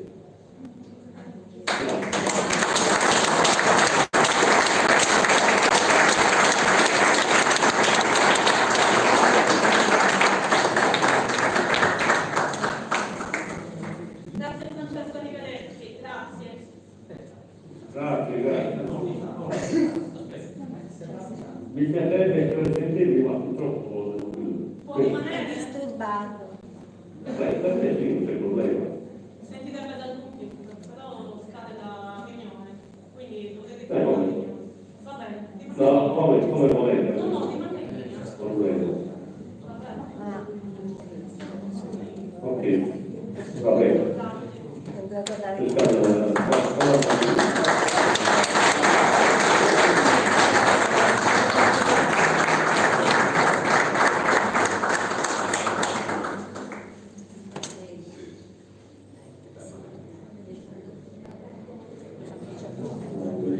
Le altre associazioni ambientaliste.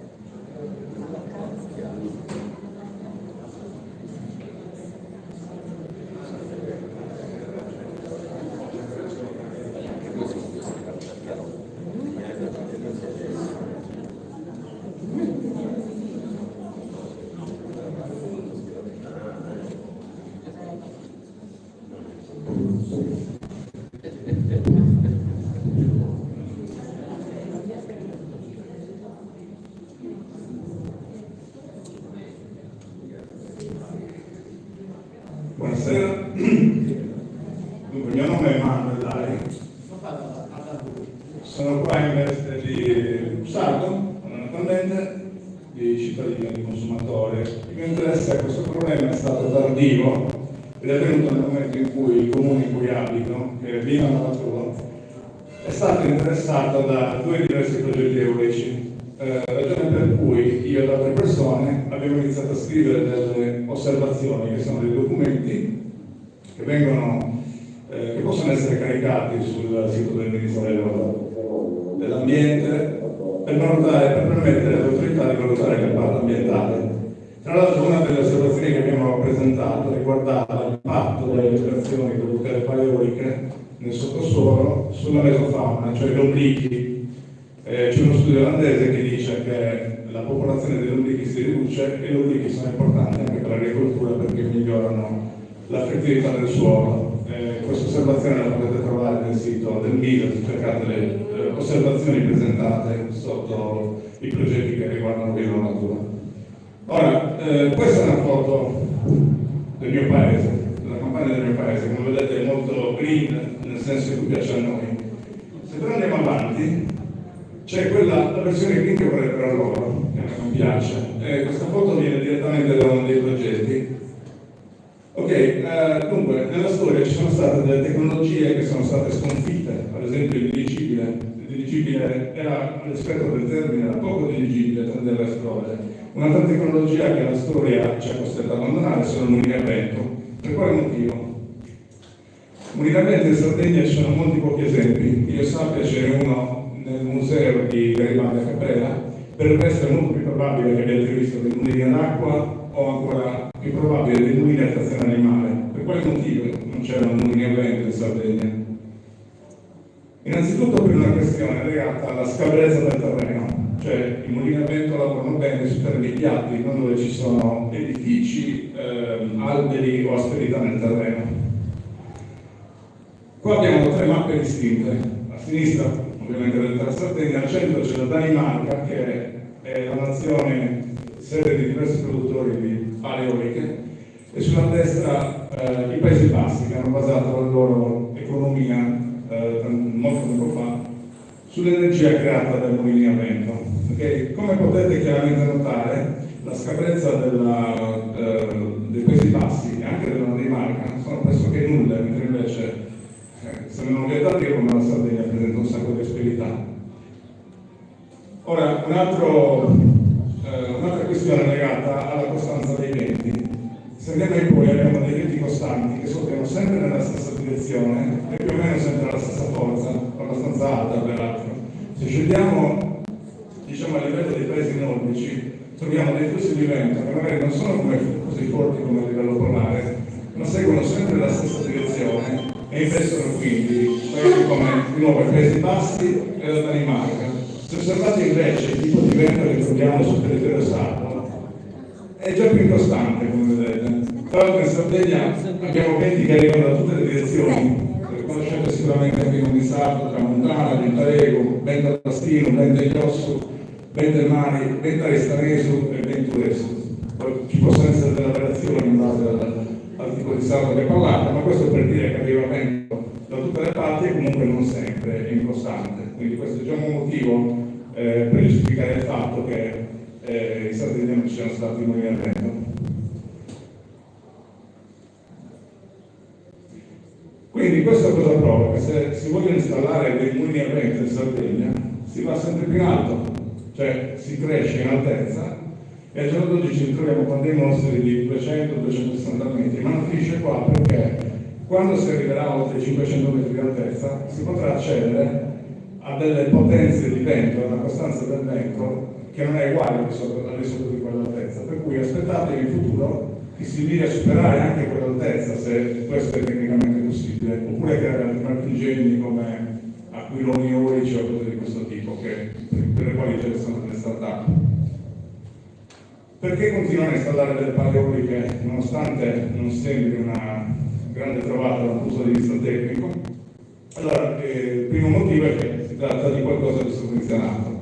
Se voi prendete la vostra bolletta, questa è la mia ultima bolletta, sotto le spese oneri di sistema trovo due voci che sono la AIM e l'ASOS, entrambe sono delle sovvenzioni alle energie green. Le energie green le pago io con la mia bolletta, tutti voi. La signora Todde dice che la Sardegna deve produrre, la Presidente Todde dice che la Sardegna deve produrre energia per se stessa ed essere grossista sul mercato e fare in modo di poter dare l'energia elettrica a poco prezzo alle comunità e alle imprese. Ora non so bene se intenda creare una sorta di Havana dell'energia o intenda dire che dobbiamo crescere la produzione. Direi più la seconda, visto l'assalto delle società private che ci sono e nessuna iniziativa nel senso di una creazione di rete regionale che probabilmente sia la soluzione per produrre energia. Facendo i conti della serva in maniera molto veloce, la necessità di energia dell'Italia è di 318 terawatt ora. Una turbina eolica standard, neanche delle più grandi, in Sardegna se ne installano sicuramente di più alte, produce 21.568 MWh. Ora, andando velocemente, per una turbina eolica avete bisogno di eliminare buffer di 2 km, cioè dovete far stare ogni pala a circa 800 metri per due l'una dall'altra. Quindi riempiendo un territorio di tutte le turbine eoliche che servirebbero a produrre questa energia, ne servirebbero 14.744. Ovviamente è un calcolo che non ha senso perché queste turbine non produrranno mai sempre la stessa energia, bisogna anche assumere che queste pale siano vestite da un flusso costante di vento, cosa è possibile. Quindi dovreste coprire un territorio di 29.488 km² di terra. La Sardegna grande è 24.090, quindi anche se volessimo offrirla e immolarci al bene della produzione dell'energia nazionale, servirebbe un altro pezzo di terra. Andiamo. Allora, il mercato è un mercato, come dire, programmato. Viene chiamato mercato del giorno prima. Funziona in questo modo: viene fatta un'asta che parte il nono giorno prima del giorno di quello in cui si utilizza l'energia e finisce il giorno precedente. Viene bandita un'asta per ognuno delle 24 ore e ci sono diverse aste che coprono zone diverse, quindi un'asta per la Sardegna, una per il nord, una per il centro-nord, centro-sud, sud, Calabria e Sicilia. C'è un incrocio di domanda e di offerta, così come viene in borsa, e il prezzo che si trova all'incrocio tra queste due linee è l'SMP, System Marginal Price.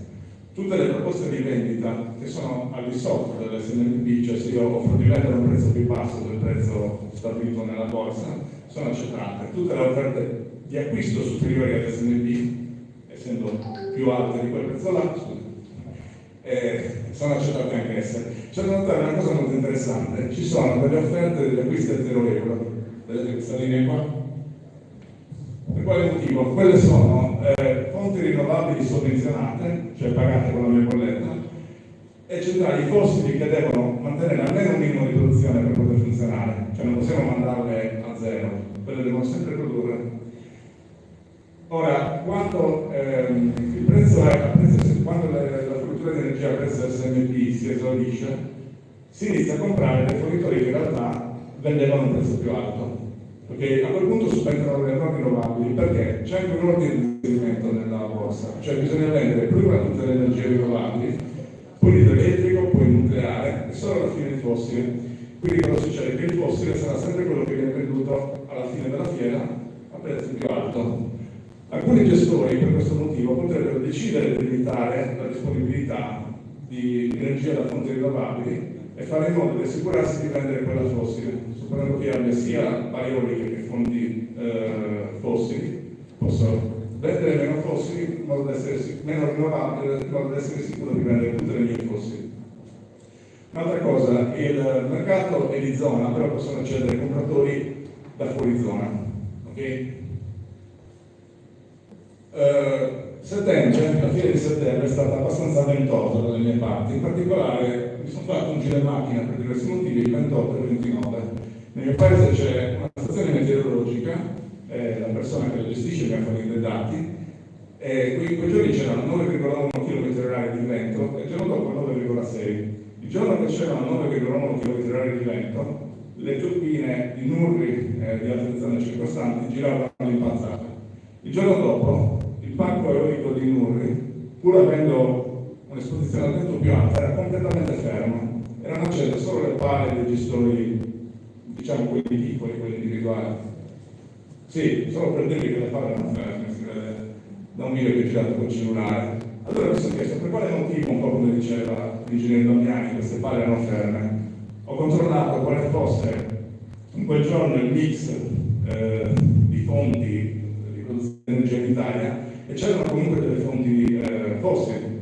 Mi sarei aspettato di dire vabbè c'è troppa energia, è domenica, non c'è molta domanda, esauriamo un'energia rinnovabile invece di quella fossile, invece no, fanno usare quella fossile. Il motivo qual è? Il surplus di produzione di energia non è facilmente accumulabile. L'unico modo per accumularla, perlomeno quello più pratico, è quello di usare l'idroelettrico, cioè pompate l'acqua quando avete energia in eccesso a monte, per poi rilasciarla quando vi serve. In Sardegna abbiamo il Tarolo che può produrre 240 megawatt e altri impianti idroelettrici per un totale di 460 megawatt. Finito quello non avete altre possibilità di accumulo. Inoltre, il 29 settembre la produzione non è che fosse così alta. Quale motivo aveva a fermare questi impianti se l'Italia stava funzionando a carbone? Come dicevo prima, le centrali non possono essere accese e spente, bisogna farle andare sempre, anche se al minimo. Quindi, certificati verdi.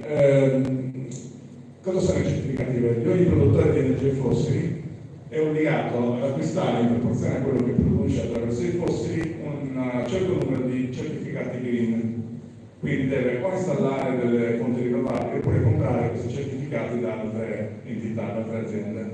Questo era così fino a un po' di tempo fa, adesso c'è un'aggiunta. È stato introdotto un ulteriore incentivo per chi vende questi certificati green. C'è una formula che stabilisce in che modo deve essere elargito questo incentivo, che è quella che vedete lì, dove c'è un coefficiente che è 1 per le fonti rinnovabili, 180 euro il prezzo di riferimento del certificato, a cui va sottratto il fatto che io stia vendendo un'energia, cioè io produco energia rinnovabile, la vendo, e in più ho anche diritto a prendere dei soldi di incentivo dal certificato verde. Però se anche decidessi di vendere quell'energia a costo zero, cioè se metto uno zero quella formula alla voce RE, mi vengono in tasca 140 euro.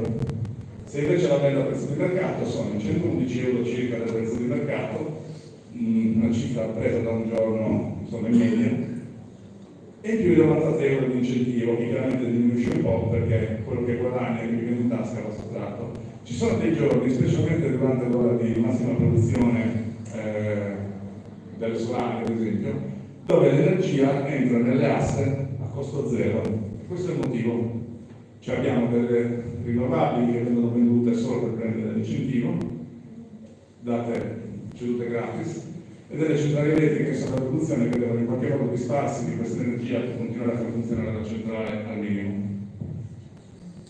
Su pizza di Tantalo. Allora, questo grafico in basso a destra sono gli acquisti di energia da parte del nord, grosso, e da parte della Sardegna. Come vedete, gli acquisti della Sardegna non è che variano di molto, almeno visti in rapporto a quelli del nord Italia. Questo qua invece è il grafico del prezzo dell'energia. Quindi in rosso abbiamo di nuovo il nord, in blu la Sardegna. Vedete come l'andamento dei grafici si assomiglia un po', per cui il prezzo dell'energia in Sardegna da cosa è trainato? Dalla produzione della Sardegna o dagli acquisti del nord? Mi sembra abbastanza chiara la risposta. Assomiglia un po' alla situazione che c'è nella Repubblica Democratica del Congo, dove producono il tantalio, che è una terra rara necessaria alla produzione di elettronica. Il monopolio del mercato del tantalio è in mano alla Cina al giorno d'oggi. Quindi secondo voi il prezzo di vendita del tantalio in Cina segue la produzione? Purtroppo non si vedono le date, però si vede in maniera abbastanza chiara che al di là di quale sia la produzione, il prezzo del Congo va in maniera totalmente diversa, ma in realtà la linea di vendita del Congo segue quella che è la linea del prezzo in Cina, e quindi qualcun altro stabilisce il prezzo di ciò che si produce in Congo. Tra un po' ci sarà un cambiamento. Voi pagate la bolletta in base al cosiddetto prezzo unico nazionale, dove si tratta di un componente che viene calcolato come media di tutti i prezzi delle zone, poi eventualmente il vostro gestore aggiunge un ricarico. Come vedete, il prezzo unico nazionale, che è la linea in rosso, e il prezzo di zona della Sardegna, che è la linea in blu, non sono gli stessi, anzi ci sono delle volte in cui il prezzo in Sardegna è più alto del PUN, però viene equalizzato dal fatto che voi pagate sulla base del PUN. Ok, nel 2025 questo verrà eliminato. Quindi, in conseguenza di questo, probabilmente sarà un prezzo più alto, dicevo.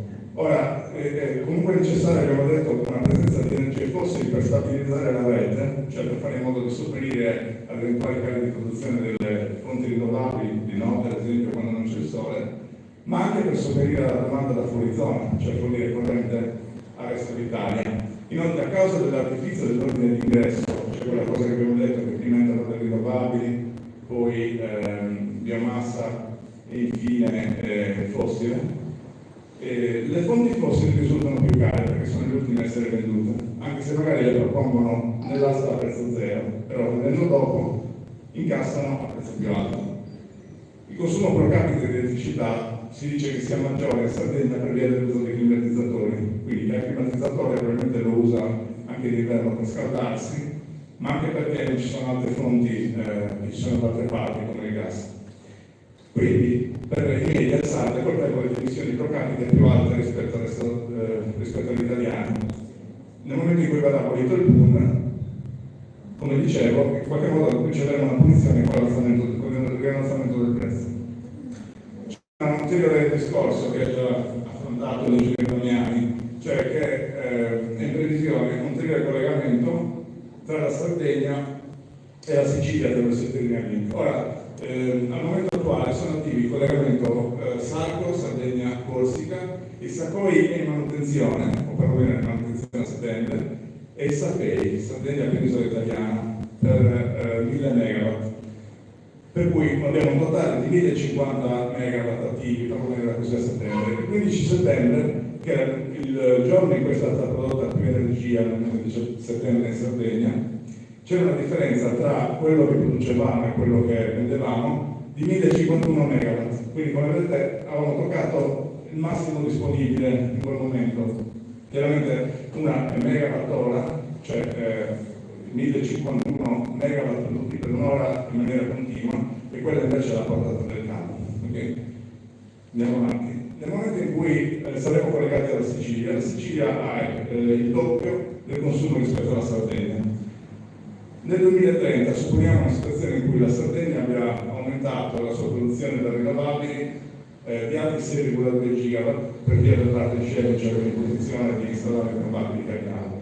La domanda sarda in calo per la deindustrializzazione e per la diminuzione della popolazione, tuttavia abbiamo un aumento del consumo in Italia sul lato della domanda da 318 a 360 terawatt e l'introduzione del Tyrrhenian Link da 1 gigawatt. Secondo voi il prezzo in Sardegna, con l'aggressione di compratori che devono fornire energia in Sicilia, salirà o diminuirà? A volte ritornano, quindi abbiamo di nuovo a che fare con i mulini a vento a quanto pare. Questi mulini a vento sono un po' diversi da quelli che esistevano in passato. Questi sono i due modelli di turbina che non sono neanche quelli più alti che le le società si propongono di installare in Sardegna, ma sono quelli che abbiamo analizzato per via dei progetti presentati al piano maturo. Senza entrare in troppi dettagli, si tratta di altezze tra i 197 e i 200 metri. È importante vedere questi numeri, cioè la riciclabilità dichiarata dai produttori è dell'87%, anche se qualcuno dice numeri diciamo casuali delle pale, le cosiddette lame, sono per alcuni modelli di circa 24.000 metri quadri, per altri modelli di 20.000 metri quadri. Dunque c'è un problema legato alle zone buffer. Per quale motivo ogni pala eolica deve avere delle distanze dalle costruzioni? Non è solo una questione estetica, ma c'è un discorso tecnico. Ci sono dei veri e propri calcoli balistici che calcolano a che distanza verrebbero lanciati dei frammenti di pala in caso di stacco, o anche dei frammenti di ghiaccio che magari si formano sulla pala stessa. Per una pala di circa 200 metri si calcola il lancio fino a 228 metri, non si vede bene dalla slide, ed è questo il motivo per cui bisogna tenere queste distanze. Allora, buona parte delle normative sono ancora tarate su pale eoliche di 10-20 anni fa e parlano di 200 metri, quindi siamo al di sotto nelle normative, nelle leggi rispetto alle normative tecniche. E questo lo dice qualcuno che ha presentato un progetto, ok? Non è qualcosa che dicono gli ambientalisti che dobbiamo fare più lontane, no, lo dicono loro stessi che avrebbero bisogno di queste distanze, tanto è vero che la loro zona buffer dichiarata è di 800 metri. Sì, 225, poi c'è un'altra linea sotto che ho tagliato energeticamente, arrivata a 228. In realtà la zona buffer si può estendere, cioè se voi installate la pala in un terreno piano, il lancio massimo avviene a quella distanza, però se su un dislivello aumenta la gittata, diciamo, perché trova il vuoto sotto, per cui potreste avere un lancio ancora maggiore. Ci sono dei progetti che riguardano il mio comune dove la pala è prevista a una distanza di poco più di 200 metri da una strada provinciale, una da una parte e una dall'altra, tra l'altro, quindi potete immaginarvi la nostra tranquillità. Ora, il peso delle parole è interessante perché c'è l'Associazione Nazionale di Energia del Vento che ogni tanto fa questi articoli infiammati contro le fake news e altre affermazioni che si trovano nel web, proponendo loro stessi delle fake news, facendolo in modo, come dire, abbastanza, direi, infantile. Dicono che gli impianti eolici sono riciclabili per il 90% del loro peso. Cosa resta in questo 10%? Restano nella composizione di una pala eolica, questo è da un documento di un produttore di pale eoliche della Vestas, c'è il 4,7% che sono i polimeri e il 5,6% fibra di vetro e fibra di carbone, per un totale di 10,31%, quindi abbiamo trovato la differenza. Il problema qual è? Che questi polimeri, assieme ai fluidi, cioè ai lubrificanti, e anche una parte del ferro, dell'alluminio e del rame, finiscono comunque in discarica, ma i polimeri e la fibra di vetro va tutta in discarica o va incenerita. Okay? Ora, quando parliamo di discarica, parliamo di questo. Questo è quello che fanno negli Stati Uniti. Questo è un bulldozer. Queste sono lame di pale eoliche lunghe fino a 80 metri oltre. Le interrano. Questa è una tabella che viene sempre dal documento che vi dicevo della Vestas, dove troviamo dei dati interessanti. Si ipotizza la creazione di un parco eolico di 16 turbine e danno in dettaglio i pesi, gli impatti ambientali e così via. Se vi interessa saperlo, una di queste pale eoliche, tra l'altro non è neanche uno dei modelli che sta dell'Euro qua, è leggermente più piccolo, alta comunque 200 metri, pesa 805 tonnellate, solo la parte della pala in sé. La fondazione pesa 2580 tonnellate.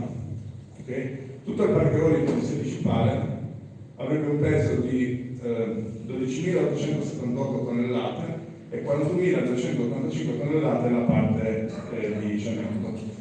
Quindi restano, per quanto riguarda le pale, 602 tonnellate di polimeri e 727 tonnellate di fibra di vetro che vanno spartite in discarica, perché qua in Italia non esiste altro modo.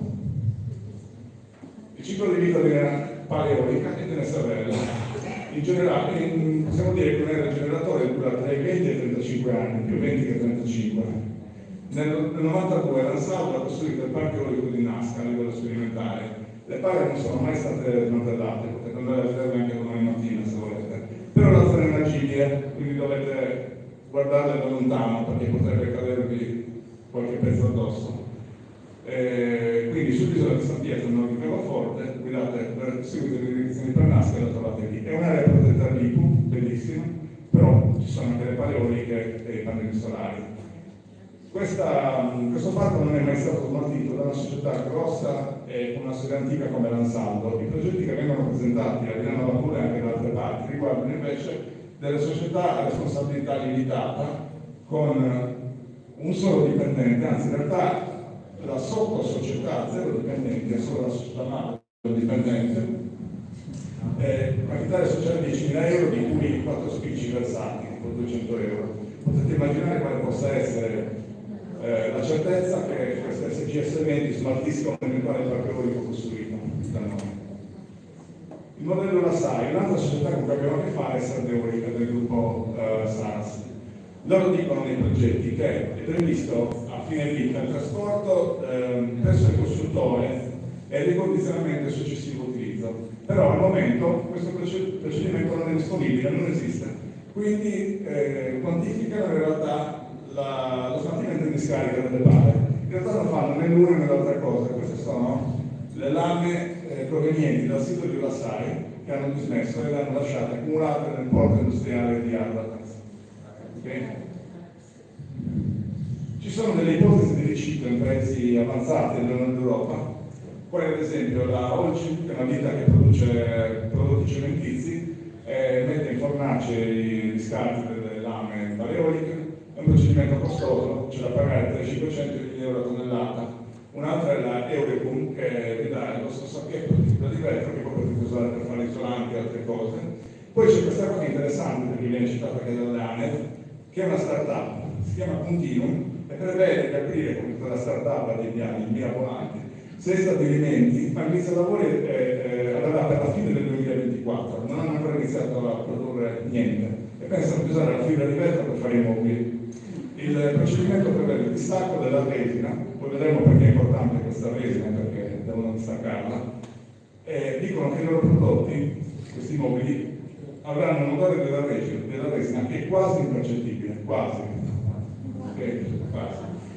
Ci sono anche le società che producono pale eoliche che si interessano al problema, ad esempio sia la Siemens Gamesa che la Vestas dicono che stanno attuando dei piani per poter riutilizzare, non riciclare, guardate bene, prendere la lama già utilizzata dopo 20 anni, staccare lo strato superficiale con degli algidi e ricostruirlo e poi rispedirlo indietro, una sorta di ricondizionamento. Okay? Tuttavia questa procedura, almeno per quanto riguarda la Vestas, sarà disponibile solo nel 2040. Economia circolare è bellissimo perché questa società è anche abbastanza, tra virgolette, trasparente nel descrivere gli impatti ambientali. Cioè loro hanno questo documento bellissimo, tra virgolette, dove dicono per dettaglio quali sono tutti gli impatti ambientali dal momento in cui costruiscono la paleotica fino al momento in cui la devono dismettere. Ve li elenco, c'è una traduzione un po' non troppo letterale per farvi capire meglio, ma potete vedere il documento e capire esattamente di cosa parlano.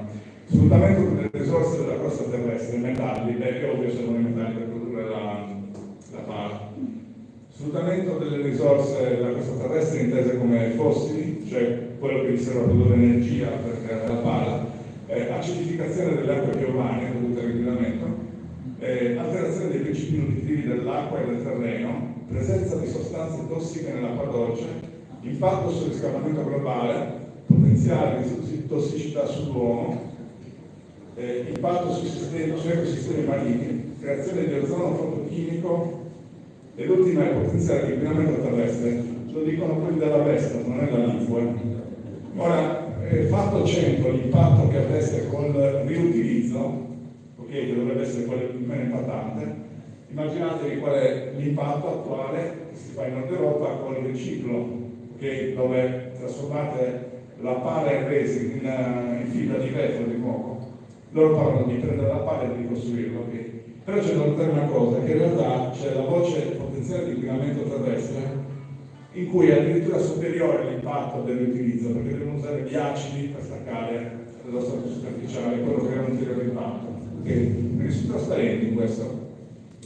Altre due cose su questa slide. Dunque, loro parlano di una riciclabilità del modello 162-6.2 MQ dell'84%. Okay? Riutilizzandolo si arriva all'89%, ma questo sarà possibile solo nel 2040. Okay? Se fate il riciclo, dovete comunque mandare in discarica 132 tonnellate di materiale. Se fate il riutilizzo dovete mandare comunque in discarica 90 tonnellate di materiale. In Italia non facciamo né riciclo né riutilizzo, mandiamo direttamente in discarica quelle 602 più 747 o quante erano tonnellate di fibra di vetro e polimeri. Perché è così importante il discorso dello strato superficiale della parete? Perché ci sono degli studi che dicono, innanzitutto, da cosa è composto questo strato superficiale? È composto da resina epossidica, che è una sorta di materiale polimerico che serve a rendere più dura la pale, resistente alle agenti atmosferici. Cioè non potete prendere un pezzo di vetroresina e lasciarlo sotto la pioggia perché si consumerebbe, quindi si indurisce con questa resina epossidica. La resina epossidica ha due componenti principali, il bisfenolo A, che può arrivare fino al 70%, anzi oltre il 70%, e il bisfenolo F. Ci sono dei brevetti che lo dicono, sono anche citati in alcune delle osservazioni che ho linkato sotto, ve le potete vedere. Ora, ci sono degli studi da parte dell'autorità alimentare dell'Unione Europea che dicono che un chilogrammo di BPA inquina 10 miliardi di litri d'acqua. Che cosa provoca questo bisfenolo A? Provoca infertilità, che è un campo in cui siamo già messi abbastanza male da queste parti, alterazione del sistema endocrino, allergie cutanee e tumori, in particolare tumori alla mammella. Okay? Ora, ci sarebbero dei test standardizzati dall'industria, perché loro lo sanno che comunque queste pale sono soggette al rilascio di materiale. Cosa fanno? Prendono questo macchinario che lascia andare delle gocce di acqua su un manufatto che rappresenta la pala e calcolano qual è la diminuzione di peso, cioè quanto materiale è stato rilasciato dalla pala. Però i risultati di questi test non sono mai presenti nei documenti che presentano i produttori e i documenti di archeologi. Bisfenolo A, effetti sulla fauna. Dunque, quindi questo componente inquina l'acqua, crea dei problemi di sviluppo, riproduzione e metabolismo, danni cerebrali, disturbi comportamentali dei pesci, viene trasportato dall'acqua, quindi può essere anche chilometri di distanza. Ci possono essere impatti per quanto riguarda direttamente la zona in cui abito, ci sono dei progetti di ripopolamento della trota sarda, ma può creare anche problemi ai muggi che sono a chilometri di distanza, ma che si trovano in acque comunque alimentate da fonti che si originano nella mia zona di provenienza. Pensate un po' all'industria della botarga, che tipo di conseguenze può avere sulla cosa di questo. L'altro problema sono le specie di allevamento, sono degli altri studi che parlano di effetti ossidativi sui globuli rossi, cambiamenti metabolici, permeabilità placentale del ripiano liposolubile sulle pecore, sulle specie di allevamento. Quindi si lega alla carne e al latte, provate a pensare quale può essere l'impatto anche sulla produzione di formaggio. Le fondazioni delle turbine eoliche richiedono uno scavo di un diametro di circa 26 metri e una profondità di 3,60 metri circa, e una funzione di volume di terra di circa 1000 metri cubi. Okay? Come vedete è una cosa abbastanza immensa. Quando i batterici l'hanno dismessi, questa parte qua resterà lì, la copriranno con 1 metro di terra, lo scrivono chiaramente nel progetto. Oltre alle fondazioni c'è anche il discorso delle piazzole, cioè come le montate le pale, potete usare delle gru, quindi bisogna fare delle piazzole di cemento, perché le gru devono appoggiarsi in maniera stabile, non ne basta una, ne servono due, una per lato. Ok? Quindi l'area coperta dalle piazzole sarà almeno il doppio rispetto all'area delle fondazioni. Inoltre, a parte lo scavo della profondità del tendenzialmente, ci sono dei posti, come alcune delle zone del mio comune, in cui il terreno non è molto stabile da un punto di vista idrogeologico. Ci possono essere delle rocce fratturate con dei vuoti, infiltrazioni idriche e così via. In quei casi devono fare dei consolidamenti per una profondità di 12-13 metri, ok? E dei sondaggi per vedere come è fatto il terreno sotto fino a 20 metri. Poi vabbè, come dicevo prima, c'è la questione dell'impatto delle vibrazioni del sottosuolo e della mesofauna che dicevo all'inizio. In Irlanda, nel 2003, a Derry Bryan, c'è stata una frana dovuta alle vibrazioni e al terreno rimosso per la creazione di un parco eolico. Questo terreno ha trascinato a valle lo stato di vegetazione di torba. La torba è praticamente l'erba rinsecchita che viene usata anche come combustibile in Irlanda. Trascinando questi detriti all'interno di un imvaso di acqua potabile, sono rimasti senza acqua potabile per diverso tempo ed è stato calcolato un impatto che ha provocato la morte di 50.000 pesci. C'è stata una procedura di infrazione dell'Unione Europea per un valore di 5 milioni di euro, e queste sono le foto di che ci avevano. Ora, in Sardegna non abbiamo la torra, però possiamo avere delle criticità dal punto di vista idrogeologico. Bisogna vedere cosa fanno con questo materiale che risulta che vanno a scavare dalle fondazioni. Di nuovo, parliamo di ANEF, basta le fake news. Okay. Il 28 luglio di quest'anno c'è stato un gravissimo incendio a Isili, che è il paese a fianco al mio. Ci siamo presi la briga di sovrapporre la geolocalizzazione delle paleoliche di uno di questi progetti con la foto dell'incendio. Non mi sembra lo stesso posto, no? Okay. Ora, senza voler fare relazioni, magari era una coincidenza, un paio di giorni dopo l'ANEF ha pubblicato un altro di questi articoli incendiari dicendo che non è vero che c'è una correlazione tra l'eolico e gli incendi e che l'eolico non ostacola l'arrivo dei mezzi di soccorso perché il Canada vola più in alto delle pale eoliche. L'altro punto è che non sono possibili incendi nelle zone in cui si installano parchi eolici perché le serpaglie vengono rimosse. Vengono puliti i terreni, ci credo, devono usare i diserbanti per allontanare insetti e così. Andiamo avanti. Ora c'è una questione legata all'incendio, parlando con alcune persone che si occupano dell'incendio, non dell'ANEF. Una cosa che è emersa, anche con la forestale tra l'altro, è che per essere efficace un lancio di acqua da parte del Canada, questo che vedete qua è un Canada, questa è una turbina, grosso modo abbiamo le proporzioni, questo qua piccolissimo è una macchina antincendio. Okay? Allora, supponendo che il Canada faccia un lancio da questa altezza, quando l'acqua viene rilasciata, questa altezza qua diventa vapore, si vaporizza nell'aria. È praticamente inutile fare dei lanci da questa altezza, dovrebbe essere fatto qua il lancio per evitare che l'acqua si vaporizzi.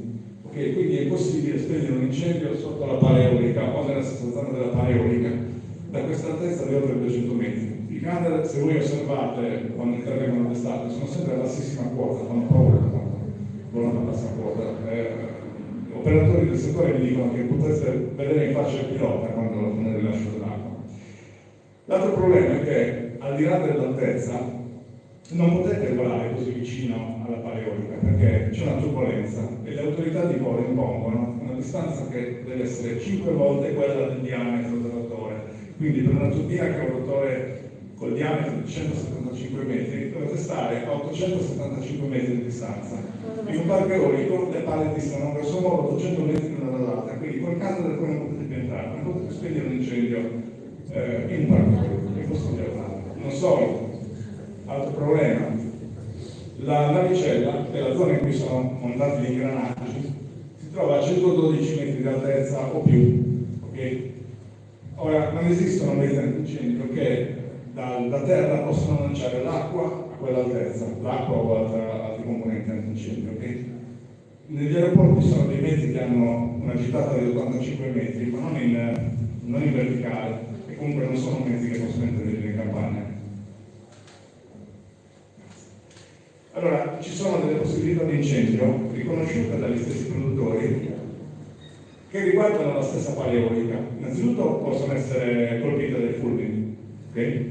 E quindi incendiarsi. Inoltre possono internamente surriscaldarsi i cuscinetti per malfunzionamenti, per attrito e gli altri organi di trasmissione provocando calore. Tant'è vero che all'interno c'è del lubrificante per prevenire questo surriscaldamento e lo stesso lubrificante si può incendiare. Per una pala da 1,5 MW, che è una cosa minuscola come quella di cui stiamo parlando, c'è un serbatoio stimato in 900 litri di contenuto di lubrificante incendiabile. Ci sono stati dei casi di incendio durante le operazioni di manutenzione, quindi sono dei rischi anche per gli operatori.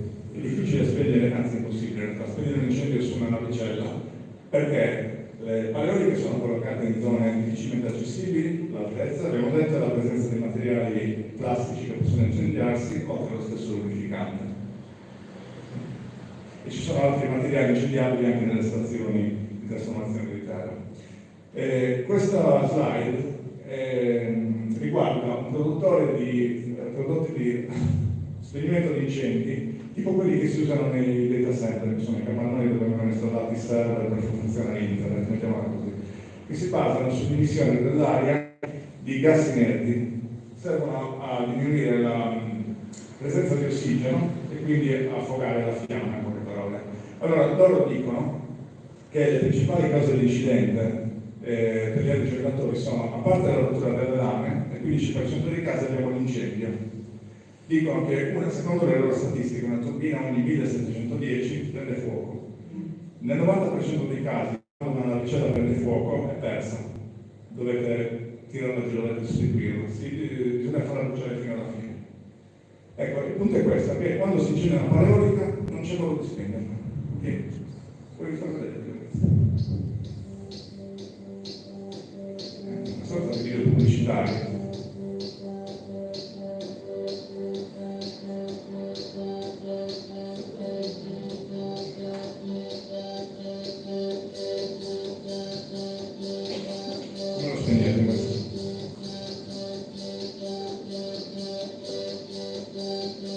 Tra l'altro il sistema di sicurezza deve intervenire prima che si arrivi a una situazione del genere.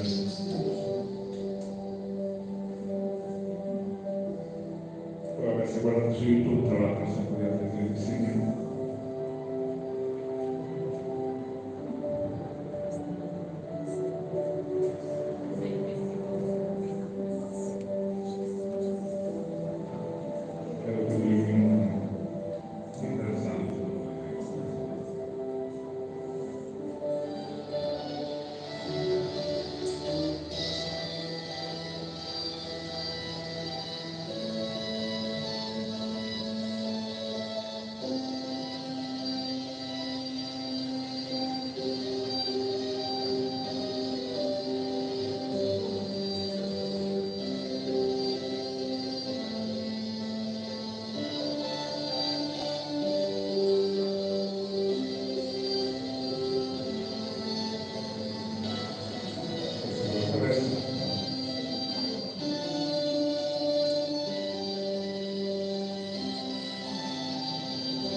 Quindi abbiamo anche detto che affinché si minimizzi il rischio di incendio è necessario rimuovere la vegetazione, ma in realtà la rimuovere della vegetazione avviene molto prima. Questi costruttori curiosamente vorrebbero far arrivare le pale tutte quante in porti diversi. Questo è un progetto che prevede l'arrivo delle pale da Oristano. Un altro proponente invece le fa arrivare da Cagliari. Qualunque punto passano sono come Appia. Loro mettono anche le foto delle piante che intendono tagliare o potare. Queste sono alcune delle piante che dovrebbero tagliare per arrivare da Oristano a Villa Lavatura, tra l'altro facendo un percorso abbastanza tortuoso. L'altro progetto invece era da Cagliari, per cui ulteriori piante che vengono tagliate. Questo avverrà praticamente per tutte le vie di maggiore percorrenza della Sardegna, anche vie secondarie. Ora, questa parte è un po' controversa. Loro producono documenti dettagliati di quelli che dovrebbero essere i benefici socio-economici per la nostra popolazione. Uno di questi è il numero di posti di lavoro generati. Lo quantificano, dicono che assumeranno una persona ogni 2 paleoliche per 25 anni e stanzieranno 50.000 euro che, se togliamo i contributi a credito dell'azienda, significano una retribuzione annuale lorda di 35.000 euro, quindi applicando un contratto metalmeccanico con 13 mensilità sarebbero 1.836 euro al mese, dando per scontato che tutte le persone abbiano la stessa qualifica, che poi magari non è vero, però è uno dei calcoli spallometrici che stiamo facendo oggi, giusto per avere un'idea. E ovviamente vanno formate queste persone, anche se la vedo dura formare dei responsabili di sicurezza un paio di mesi prima dell'avvio di un progetto di questo tipo. In realtà non è che sia un lavoro del tutto privo di rischi. Nel 2013 nel parco eolico Delta Wind in Olanda sono morti 2 tecnici carbonizzati durante un intervento di manutenzione. I sistemi antincendio di cui parlavo prima, per funzionare devono ridurre la concentrazione di ossigeno al 15%. Non potete aprire la navicella perché altrimenti diventa altro ossigeno e continuate a far andare avanti la combustione. La concentrazione minima di ossigeno per la sopravvivenza umana è il 12%, quindi piuttosto vicina a quella che si trova nel momento in cui interviene il sistema antincendio. Inoltre sarebbero presenti dei fluidi tossici per via della combustione delle plastiche e degli lubrificanti. Le vie di fuga potrebbero essere bloccate, normalmente qua ci sono dei diaframmi con delle scale su cui salire, ma se incendi in questa zona voi non potete accedere alla scala. Altre pale possono avere l'accesso all'esterno, dovreste avere delle linee di vita da cui scendere, ma come fate a scendere da 120 e passamenti durante un evento del genere? Ci sono un'altra percentuale di incidenti non dichiarati e c'è un'associazione ecologista scozzese che tiene traccia tristemente di questi incidenti che risultano essere anche in aumento, tra l'altro aumenta anche il numero dei morti. Mentre negli ultimi anni c'era una media di 3 morti, nel 2024 siamo già a 4 nonostante siamo a poco più della metà dell'anno.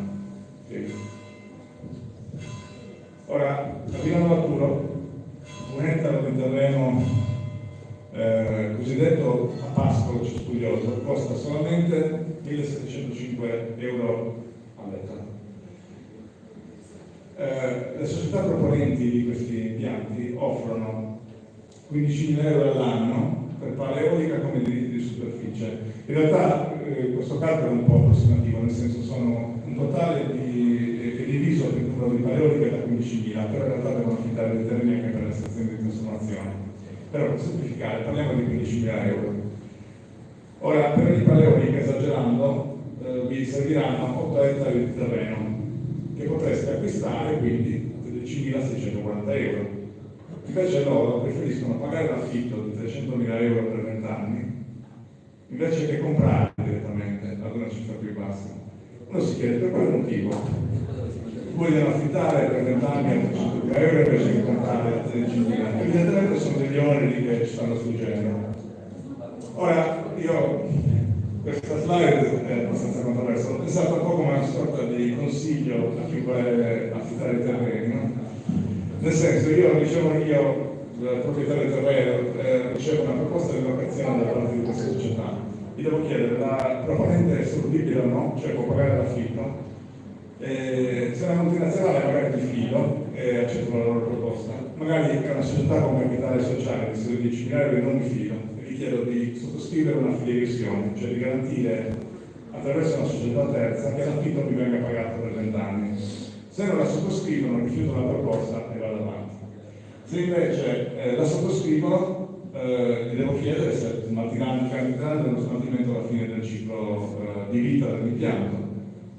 Di nuovo, se non lo fanno, rifiuto la proposta, se lo fanno, dovranno aprire un fondo di garanzia per dire che abbiamo messo questi soldi e saranno disponibili, ti assicuriamo che li spenderemo alla fine della vita dell'impianto per smaltire. Quindi andiamo alla fase di esercizio.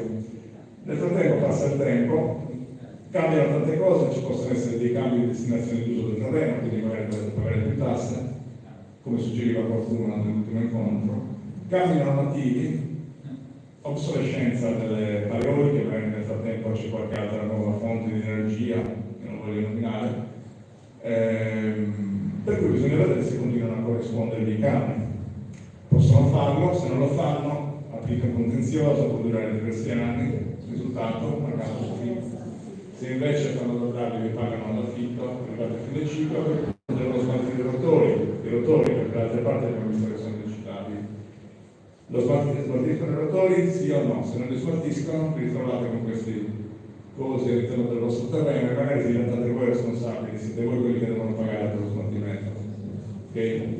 Se invece vi hanno pagato lo smaltimento dei rotori, tutto bene, ma neanche tanto, perché c'è un danno ambientale. Il terreno diventerà totalmente, parzialmente inutilizzabile, perché avete ancora questi basamenti di semplicemente queste piazzole che possono essere demolite a meno, ma sicuramente non i basamenti.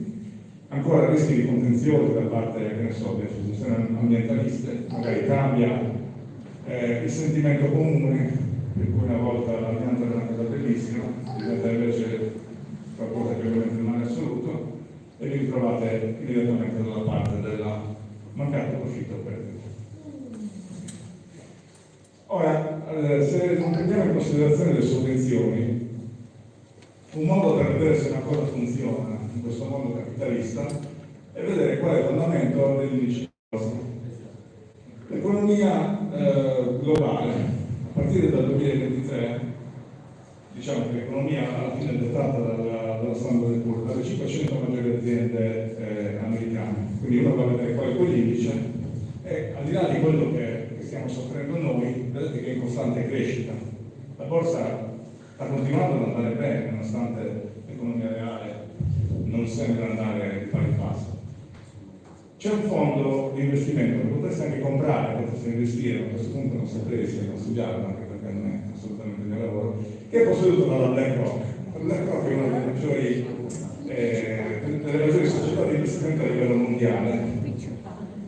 Nonostante sia coperto da questa società immensa, guardate come va il fondo. E non è che lo fa in un periodo in cui il mercato va male, lo fa in un periodo in cui il mercato è salito. Okay?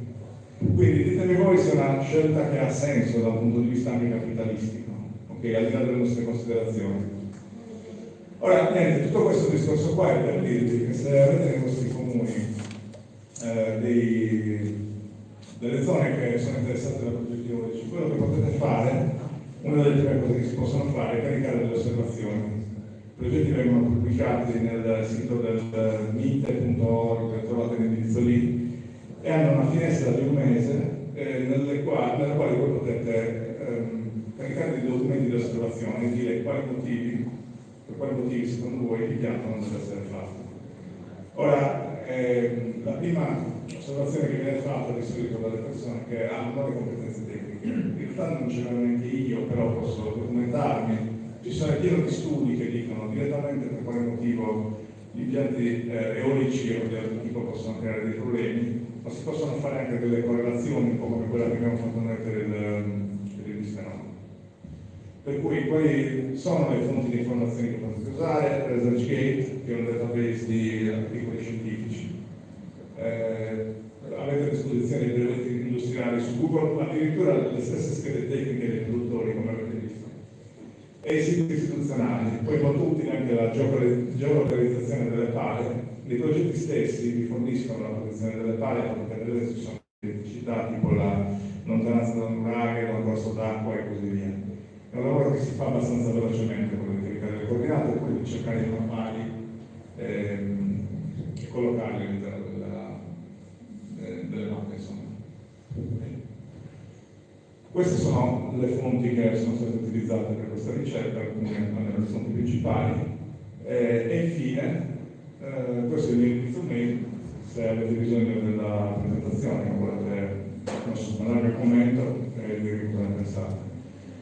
Bene, questo è quanto. Se avete qualche domanda a quale posso rispondere, provo a rispondere. Come hanno reagito sui concittadini contro progetti finali? Arturo, siamo il secondo comune per quanto riguarda le firme per proporre in rapporto al numero di abitanti. Sì, ma riguardo le firme, vedendo arrivare in questi campi, non sono ancora arrivati, non credo. Siamo noi.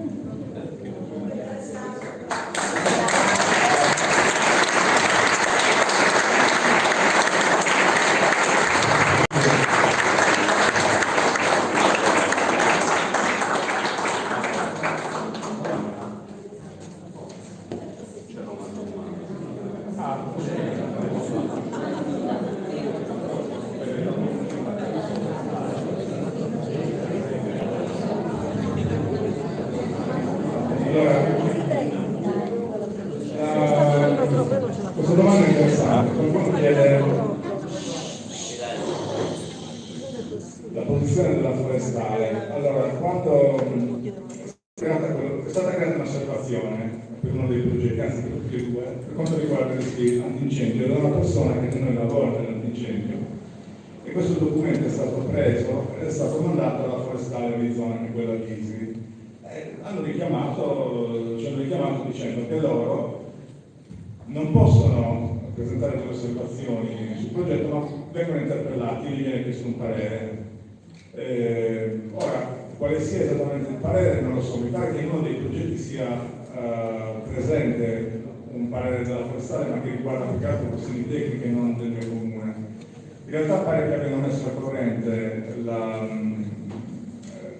gli enti regionali di queste cose che riguardano il rischio antincendio, e poi a lungo termine non saprei dirvi quale sarà l'esito. Questa cosa della forestale, del fatto che l'abbiamo riferita dalla regione, è stata anche confermata da comune e regione, per cui qualcosa dovrebbero averla fatta, poi quanto sia effettivo o meno non saprei dirlo. E questo è quello che sono, non ho informazioni più dettagliate o migliori di questo. Qualche altra domanda?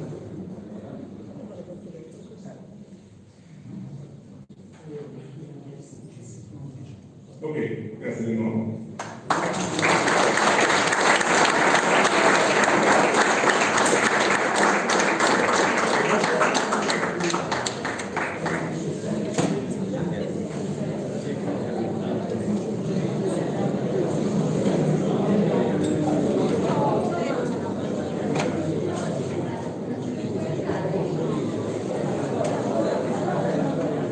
Bravo, complimenti. Grazie, grazie a Grazie mille. Questa cooperativa esiste ancora, mica la fanno. La Grazie a cooperativa. tutti per la presenza e per essere qui. Che fanno le... Speriamo dopo. Sono andato per la proporre zona. Grazie.